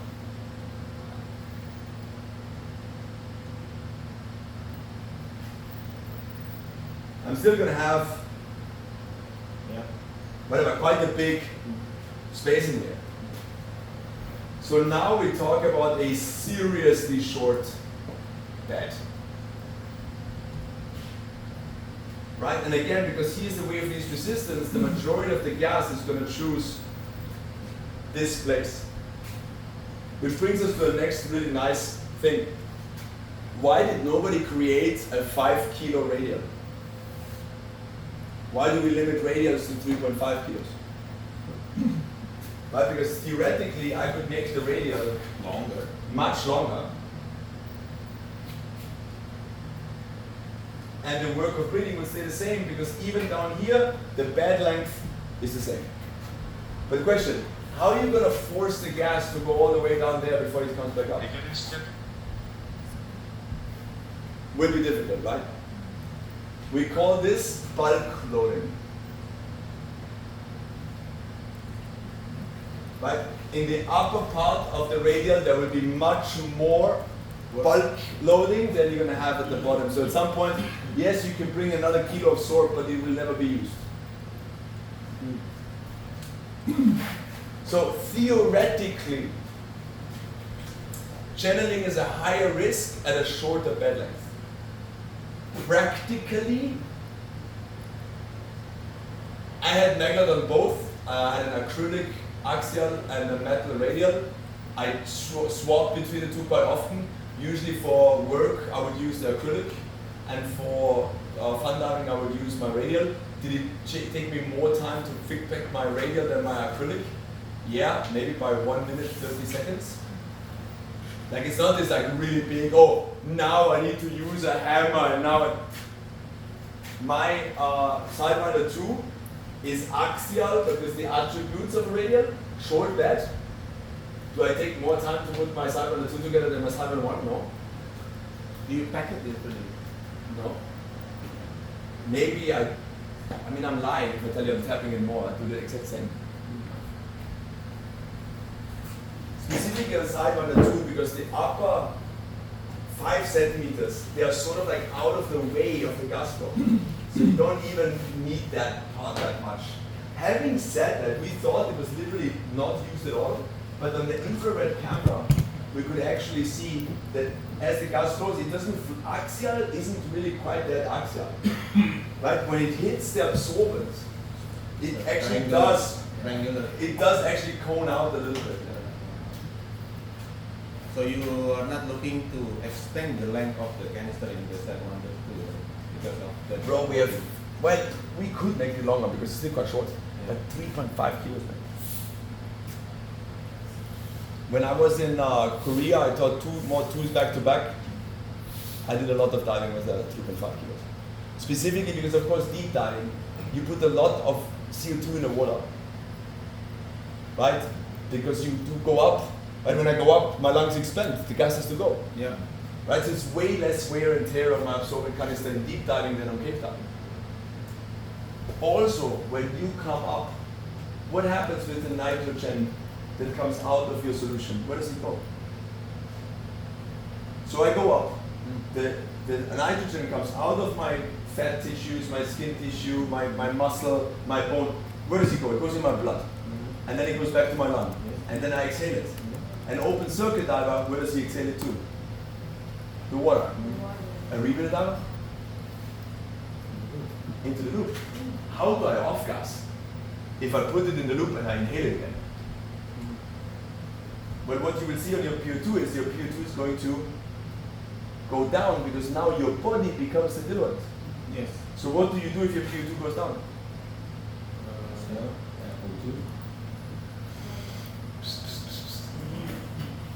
Right? Put it in the water and add some oxygen. You don't do it logically, but you just do it because that's what your computer will tell you. Right. And you will realize specifically around 21 meters, the 21, the 18, and the 50 meter stuff, you're gonna have to do this quite a lot because it just seems that in this area there's just a lot of fucking stuff coming out of you.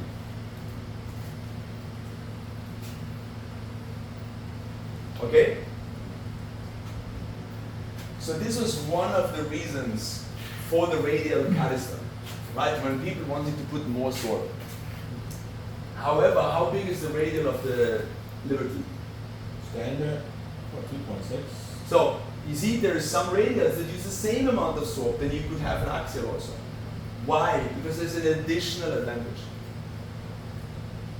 Short bed length means little work of breathing. Large surface area means slow traversing of the gas through the absorbent. You're a cave diver. Have you ever dived in a cave with flow? Damn it. Can you imagine? Okay. Where do you think you will feel the flow stronger? In a big passage of the cave or in a small passage of the cave? Why? Will the flow increase there? Yes. Will the amount of water increase? No. But a lot as you go through a small space. So for the same to go in and the same come out, inside, flow needs to increase. Same on the rebreather. Small surface area, gas will go through it fast. And we just talked about how do we want gas to go through our absorbent? Slow. If the gas goes through the absorbent slow, we have a higher probability for the CO2 molecule to be absorbed. Right? Now you can imagine if I take this full circle and I open it up, you can imagine how large the front is. Right? And that means the gas can only go through it very slowly and the chance for the CO2 molecule to be absorbed is higher. So having said that, on the same weight, a radial absorbent will be more efficient than an axial absorbent.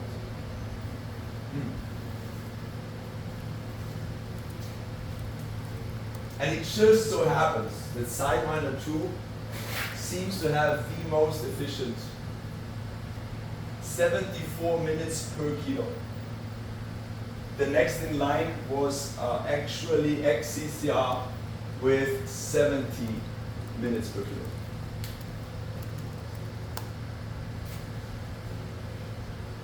Despite that, yours is axial and the XCCR is radial. Yeah, but ours is axial with radial attributes.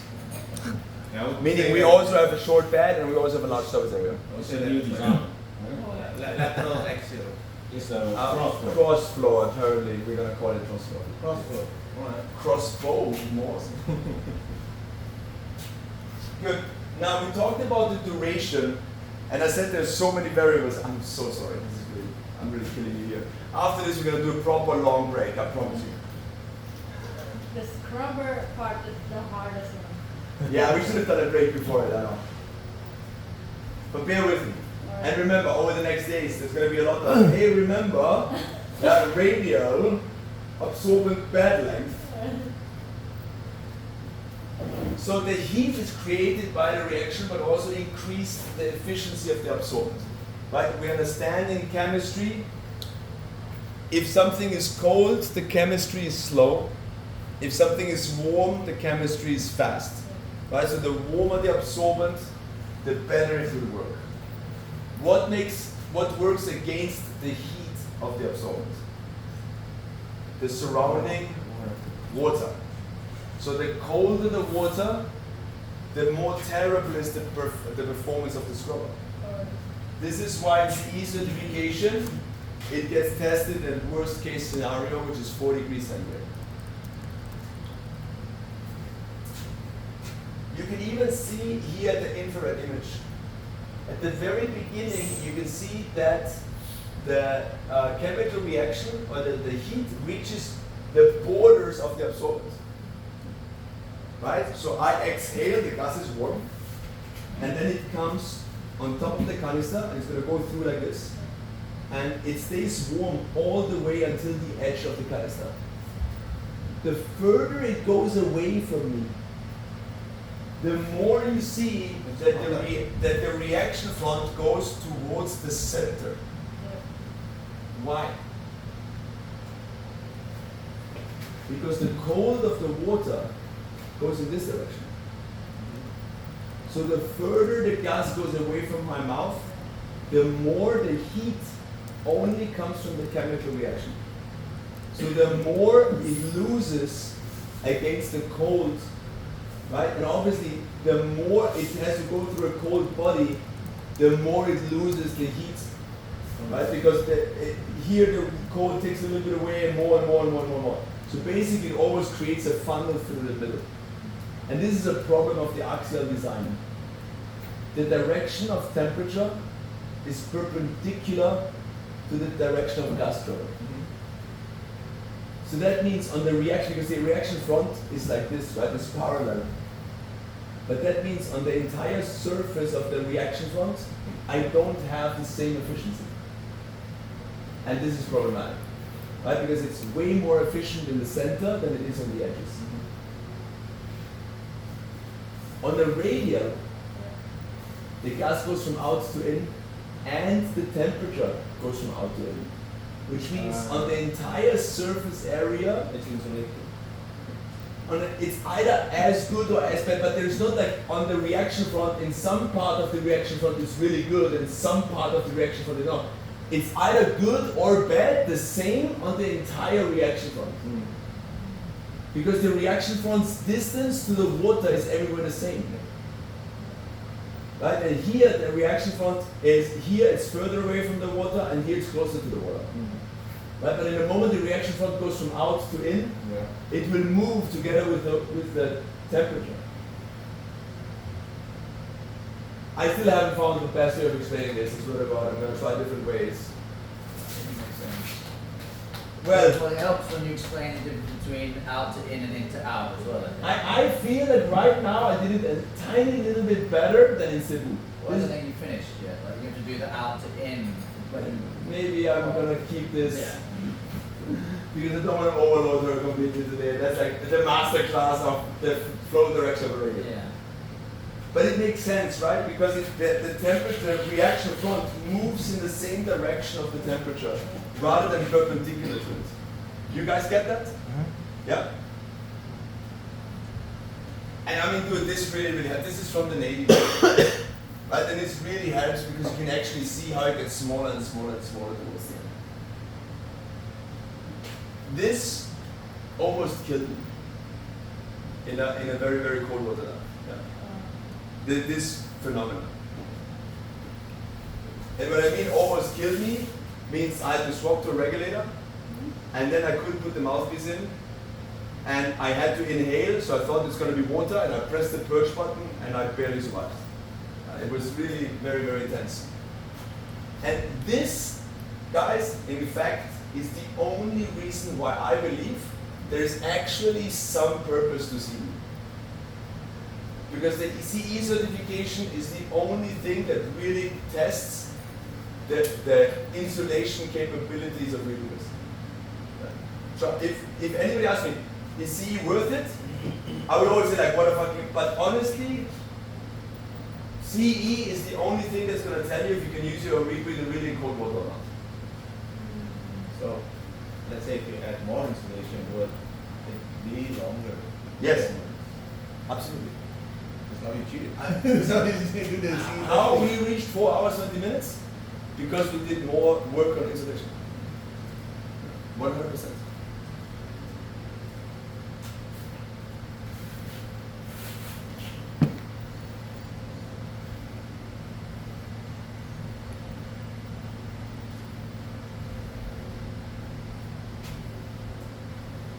Good, so we already discussed this. So bed length refers to the distance in which the gas is in contact with the absorbent as it passes through. The longer the bed length is, the less likely it is to get channeling, but the bigger the work of breathing. Yes.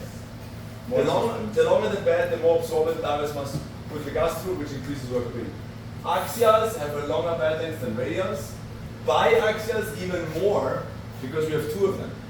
I mean, in reality, the design of the Sidewinder 1 is the most horrible in regards to this. Right? We have 2 times a bed, so quite a long bed length, and we have a really small surface area. Do you know? And it touches the water Yeah. on the outside. Yes. Very, very, very closely, even if insulated.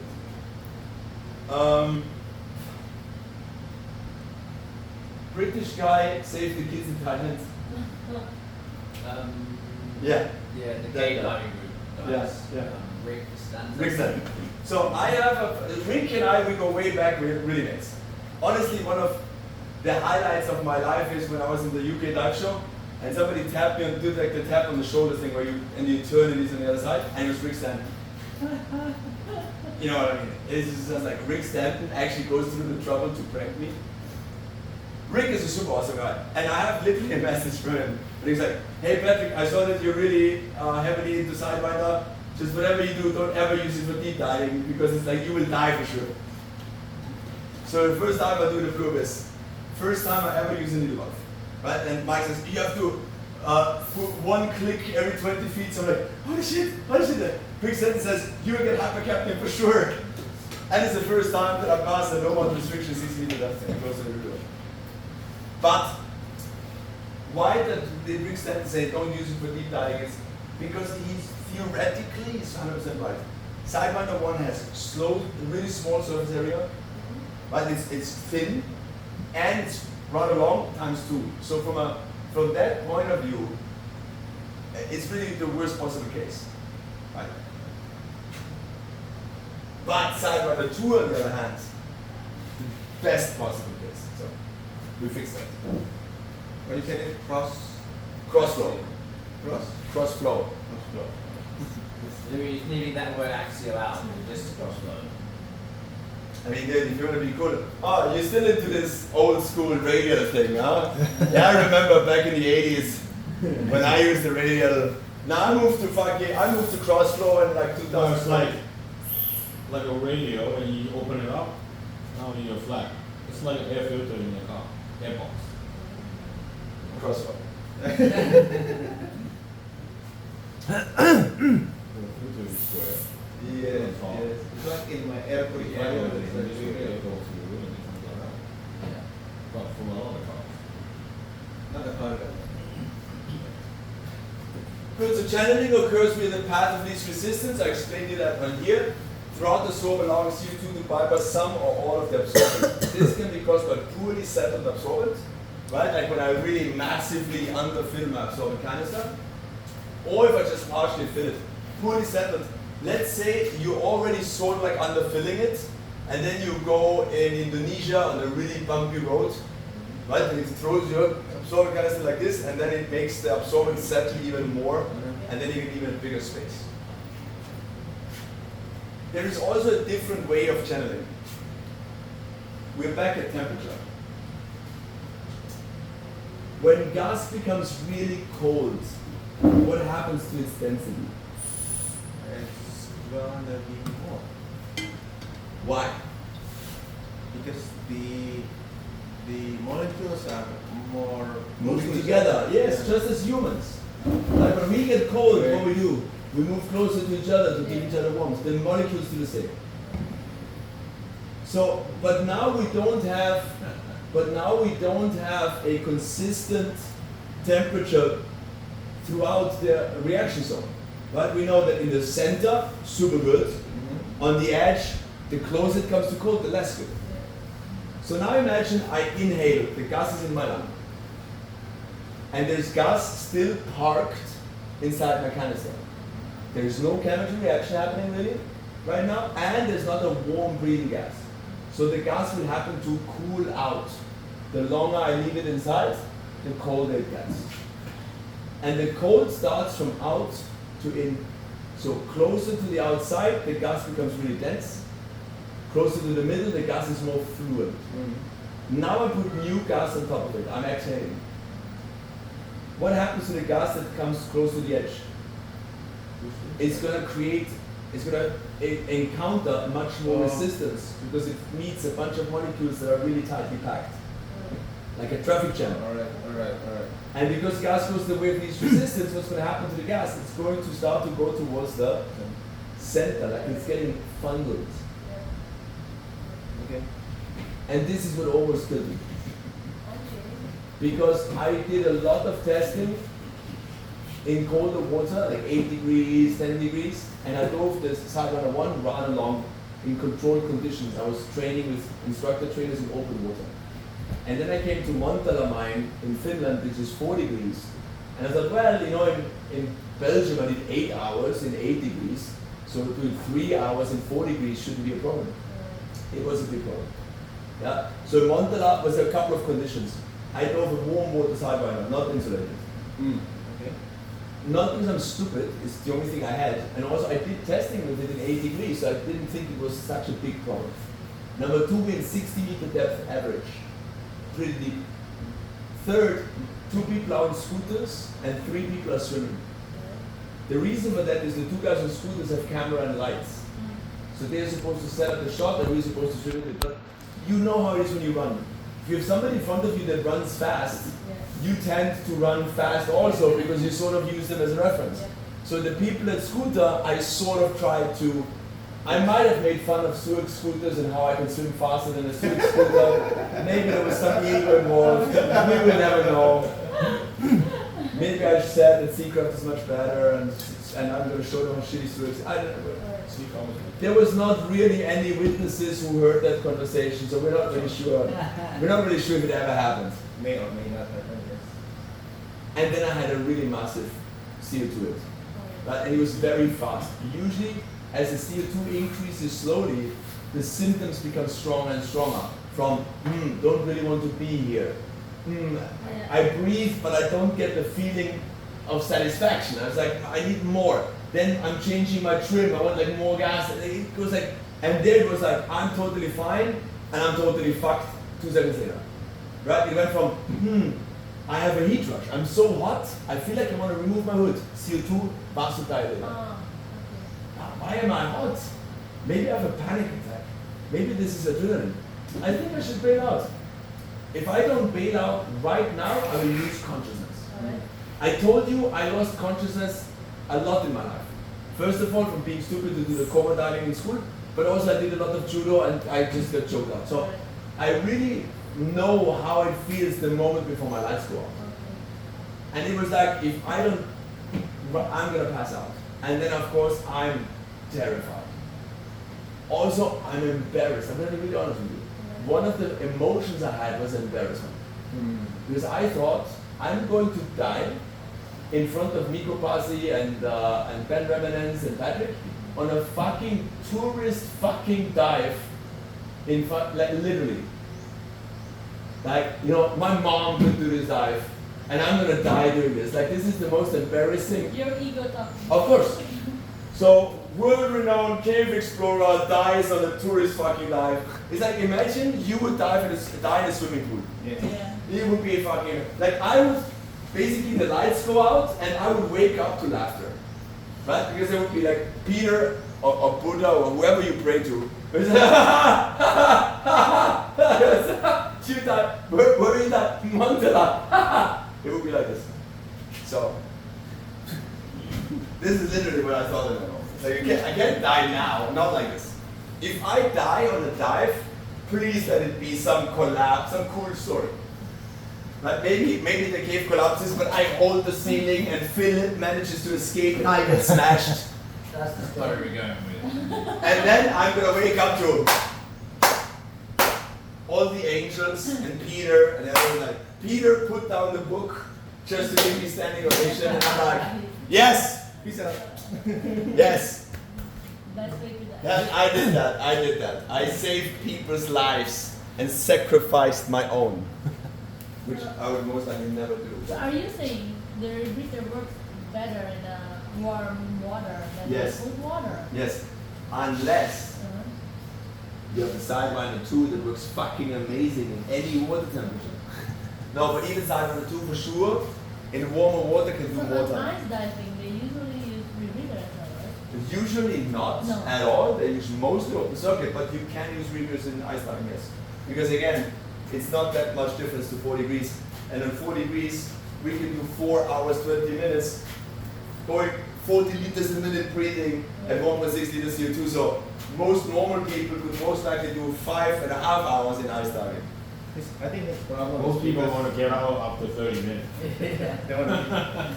I think the problem is your canister was not insulated back at the time. Well, that was one of the many problems. Then I was kicking too fast, gas density in 60 meter depth. There was many contributing factors. Good. When I did the 3-hour dive in 4-degree water in Montella, we come to the surface and Pate opens his suit and I see the cable sticking out. And I'm like, Pate, did you not connect your heating? And he was like, we only did 3 hours. I don't use heating anything below 4.5. And then he saw Mikko. Mikko doesn't have heating. And then he opened his suit and like 5 liters of water ran out. They were like, did you flood your suit? Yeah. Was it cold? Well, you know, the cold is only in your head. And I'm like, maybe it's better not to have anything in your head. Oh, but serious. No, so when I went to France, the Finnish guy was like, you go dive in the warm water. 12 degrees, it's not really warm. No, not at all. Good. So theoretically, radial canisters must be filled with extra caution to prevent channeling. This one, right? Yes. Yes. Right, but again, channeling can occur through many different, like channeling is always when the gas has like a channel that bypasses or that passes fast through the soap. So that can also be temperature based.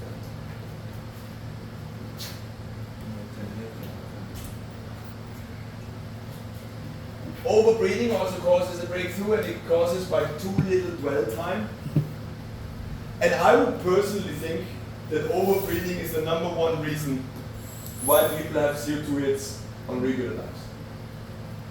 So dwell time is the time the gas spends in contact with the absorbent. The longer the dwell time, the more CO2 is traveling. Dwell time is only reduced by increased breathing rate or low loop volume. Yeah? And in the Sidewinder 1, we have this very low loop volume.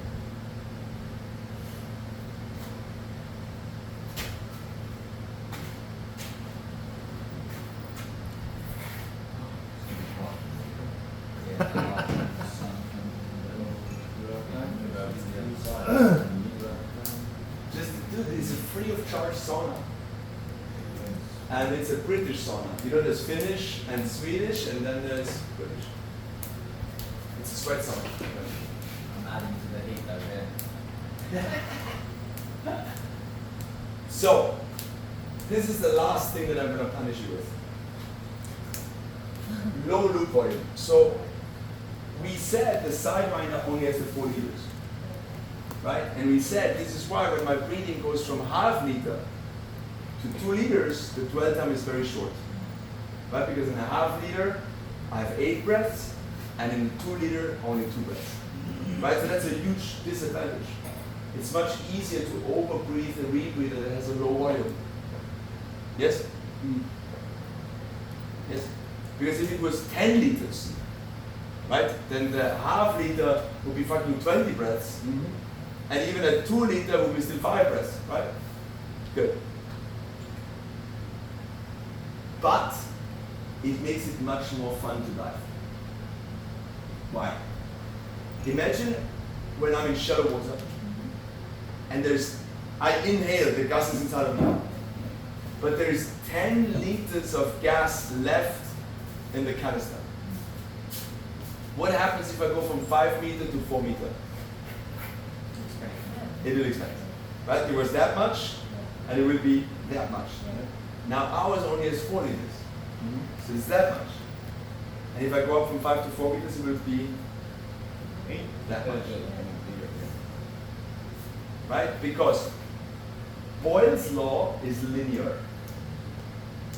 Right? We have 1 atmosphere, 2 atmospheres, 3 atmospheres, 4 atmospheres. However, it's a linear function, but the pressure gradient is not linear. Right? From 1 atmosphere to 2 atmospheres is 100%. From 2 to 3, I'm not a mathematician, but it's not 100% because 2 times 2 will be 4, not 3. From 3 to 4, even less. Right? So this is why it's not exponential, even though we always say it's exponential because everybody can imagine. A mathematician calls it a logarithmic curve.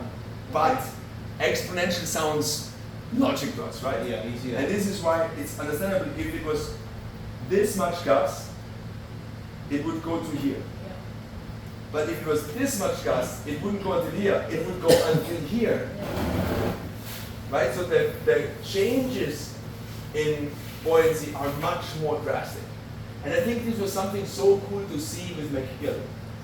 Even when McGill clearly lost buoyancy because of the wetsuit BCT situation, he never shot to the surface, ever. He always managed, under his own power, to even make a really drastic move from head down to head up and use the power for it. So this is kind of nice because once it happens to them once, they know, well, I don't have to worry about, the amount of anxiety that they feel when they lose buoyancy is much less because they know they have a lot of time to react to it and to fix it. The way does this relate to overbreathing? So in theory, or maybe the trade-off isn't good enough, but if you feel like you're overbreathing because you're swimming against the current, in theory, if you added gas to the loop to give a greater loop volume, you would reduce. Very good thought. The question is though, if the added work of breathing, because you have to move the breath, where is the trade-off point? Yeah. Something that you have to try out, to be honest. I just swim slow instead. Something to, what you could always do in that moment is just to take a time out and go to a ready. Did you ever, in your open circuit career, was there ever a moment when you felt like the regulator don't give you enough? Yeah? Do you remember when that happened? Or is it just something that you're like, yeah, somewhere? Because that was hypercapnia. We can have full-on hypercapnia in open circuit. It's because of another thing. It's not overbreathing, it's hypoventilation, not inhaling enough. I'm going to explain you that later. But there's quite a lot of people, unless people have the regulator all the way open, but there's quite a lot of people that have experienced it at some point. Like, weird, right? I did this one dive, and I feel like, what the fuck, man? There's nothing coming. Yeah, and actually it was working perfectly.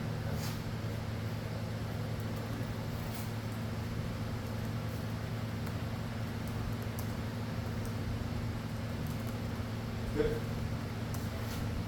Last slide. So what if there's water coming in contact with the absorbent material? It will turn it into what? Water, and NaOH becomes caustic. Right? So in the moment water touches your absorbent material, caustic cocktail. Oh, that's not. Yes, remember the acids. I showed you an acid. So if the water reaches the absorbent and makes the absorbent perfectly wet, it will reduce the absorbent duration. Not by a lot, right? We had the Revo guy testing it and it was like more than 80%. But of course, work of breathing will become stronger, right? If your absorbent has a lot of water in it, it becomes denser, and to breathe through it will be more difficult. Right? And in the moment you increase work of breathing a lot, and there's a lot of water in your absorbent canister, you can ultimately end up with breakthrough. When the water passes through the absorbent, it also becomes caustic. If this reaches the diaphragm, it can cause caustic cocktail, right? If you actually get it in your mouth or inhale it, it can actually burn your throat and burn your airways. Yes. I have to admit, for me, because how intense it is depends on how long the water was in touch with the absorbent. Right? Like, how strong is a tea? Well, the longer you leave the tea bag in the water, the stronger the tea gets. That's the reason why espresso has less caffeine than a cafe americano, because the water goes through the coffee faster. So it takes less caffeine out of the powder, which is the opposite of what people think. People always think that espresso is very strong. No, actually not. Right, so it has to do with the dwell time. The times that I got caustic in my mouth, it wasn't that strong. So it burns a lot on your gums, on the teeth, and it burns a lot on your lips. And I also actually swallowed a whole bunch. Truth be told, it was in the early days of Saltwater 2, when I experimented with pushing the water out, and I tried to see what's the maximum of water I can push out of a Saltwater 2. And unfortunately, I pushed mostly into my mouth and not so much into the water. And it was pretty disgusting. Then having said that, I had a client, Daniel, and just to give you some context, Daniel is an extreme alpinist that's sponsored by Red Bull, who holds the world record for 2 fast ascents in Patagonia. And he does speed gliding. You know what speed gliding is? They're very small paragliders that you can actually not fly with, but they just go down very, very fast the side of a mountain and try not to hit anything. Actually, the gnarliest thing that he does island swimming in Thailand and Indonesia. So basically, they have a float with like a tent and food, and then they just swim in the open ocean, navigating from one island to the next. Sounds like one-way ticket to hell. So he was on a Revo, and the problem of Revo, Triton, and many other rebreathers, if there's water inside, the diver will not realize, because it's not on your skin, you don't feel it. Right? And then what happened to him? He leaned forward to take the wheel. The water came to the front. Can you imagine, as the water has a weight? Yep. So as the water moves in one direction, it creates an under pressure behind it. Right? Can you imagine that? And usually what happens, and I've seen it more times than I can remember, in the moment they lean forward, they usually trigger the ADV, and it's usually when they inhale. So it's not that they just get the caustic water into their mouth, they basically inhale it, and then it gets catapulted down their throat by the ADV. And usually it burns like fire. Yeah. So he basically bolted to the surface. Thanks God we were at the entrance of the cave. Until today, I asked myself what would have happened if we would have been still 20 minutes from the entrance. And I cannot answer you. And he was talking like this for about 3 days. Then you just have to do Coca-Cola. Because of the acid. Huh? Because of the acid. The wash. Yes. Yeah. No, the Coca-Cola is because of the carbonic acid, yeah? Yeah. Carbonic acid and ibuprofen against the swelling. Grant Pierce in Australia, which is the head of the CAA, had a really massive caustic cocktail on a sidekick. So it basically most likely sat for days because he flooded the rebreather partially and then left it stand in his shop and then took it for a try dive without doing the thing, and basically just wants to test it on the surface, inhale, gets the caustic, coughs, and I'm just gonna tell you what he said. Pieces of meat came back up. And then he tried to walk to the car but passed out on the way there. And there's another Ryan Bukonski, most likely you know him from Facebook, Australian cave explorer, like hardcore guy. Brought him to the hospital, the guy stayed in hospital for 5 days, and it was proper rough. So anywhere on that scale, a caustic cocktail advantage. I would recommend try not to experience it. Even if it gets on the skin, it's irritating. You have a small cut on your If you have a small cut, it burns. Yeah. Just on the skin, feels more soapy than anything else. It actually burns the metal. Oh. If you have like aluminum boat, it's Now, what is worse? If your mom has a wooden floor, it leaves huge black prints in the wooden floor. And your mom is going to be really pissed at you. Just don't burn the light shade the day afterwards. Yeah, that would be really bad too. Right, so it's a really aggressive, it doesn't do nothing to plastic, it doesn't do nothing to proper metal like in our Sadona 2. It doesn't do nothing to your dry suit, it doesn't do nothing to that. But of course rinse it, but it doesn't do nothing to it. Like not to your PCD, not to your dry, it doesn't do nothing. Just rinse it. Sorry. When you say this can lead to complete breakthrough, what do you mean? If water reaches, what do you mean by breakthrough? Second point. If I honestly have to change this up. It will result to having more than 5,000 parts per million on the other side. The absorbent is not capable of doing its job really well, and there's several points in here. In the moment you have a lot of water in a rebreather, the dead volume becomes even less. Right? If usually the side of the one with 4 liters, if I put a liter of water in it, it's only 3. Right? So that's going to be faster. Plus, work of breathing is going to go up, so my CO2 production is going to go up, and the efficiency of my absorbent is reduced down to like 80% or less, because obviously a granulate or granule that is covered in water, how is the CO2 molecule going to touch that granule if there's a water membrane around it? Is that what I mean? And that can lead to the CO2 breaking through the absorbent without getting absorbed. Yeah. There's a type of this can lead to develop.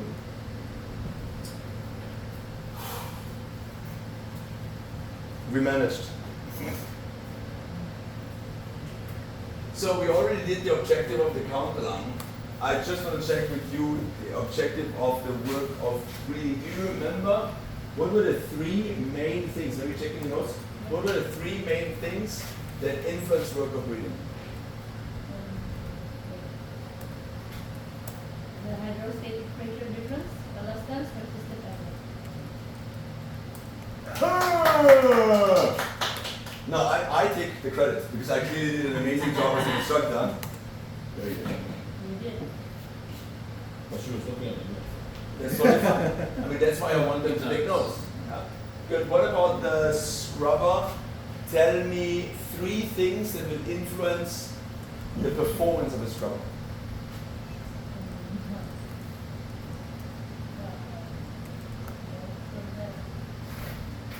What makes an absorbent be able to use it longer or shorter? The length. Yeah, the amount of absorbent material they have inside, right? But we said here with the cold water outside. The radiant and the Yes, radial and axial. outside. But it's not really a condition, right? I mean, for both. In what condition a radial would work longer, and in what condition an axial would work longer? We said for sure. Also, if you look at the things that get tested by CE, right? So for sure, if I produce more CO2, Yep. it will last longer or shorter. Shorter. Shorter. So if I produce a lot of CO2, the absorbent will last me shorter. What about this guy right here? Temperature. And we realize temperature is really huge. Right? So colder, shorter, warmer, longer.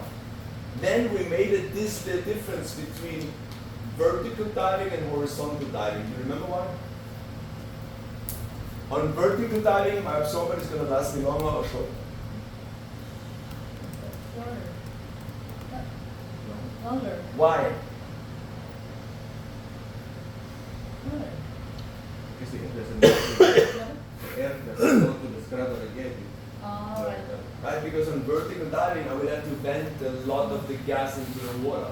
Right? So for cave diving, where I usually stay on the same depth, I'm going to do a lot more recycling. Yeah. On deep diving, I do a lot more putting gas into the water. That very good. If those were, I would say, understanding what type of profile I do, vertical or horizontal, water temperature, and then you could do like the, you know, radial versus axial, what's the weight, smaller absorbent versus bigger grain absorbent, or my CO2 production. So it's not just three things, but I mean, I ask you only to tell me three things, of course it's I see, many. I see. Yeah. Okay, got it, got it.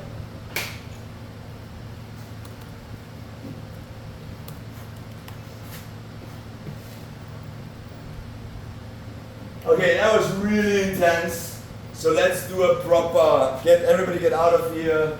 Let's do like a 10, 15 minutes. Let's do 15.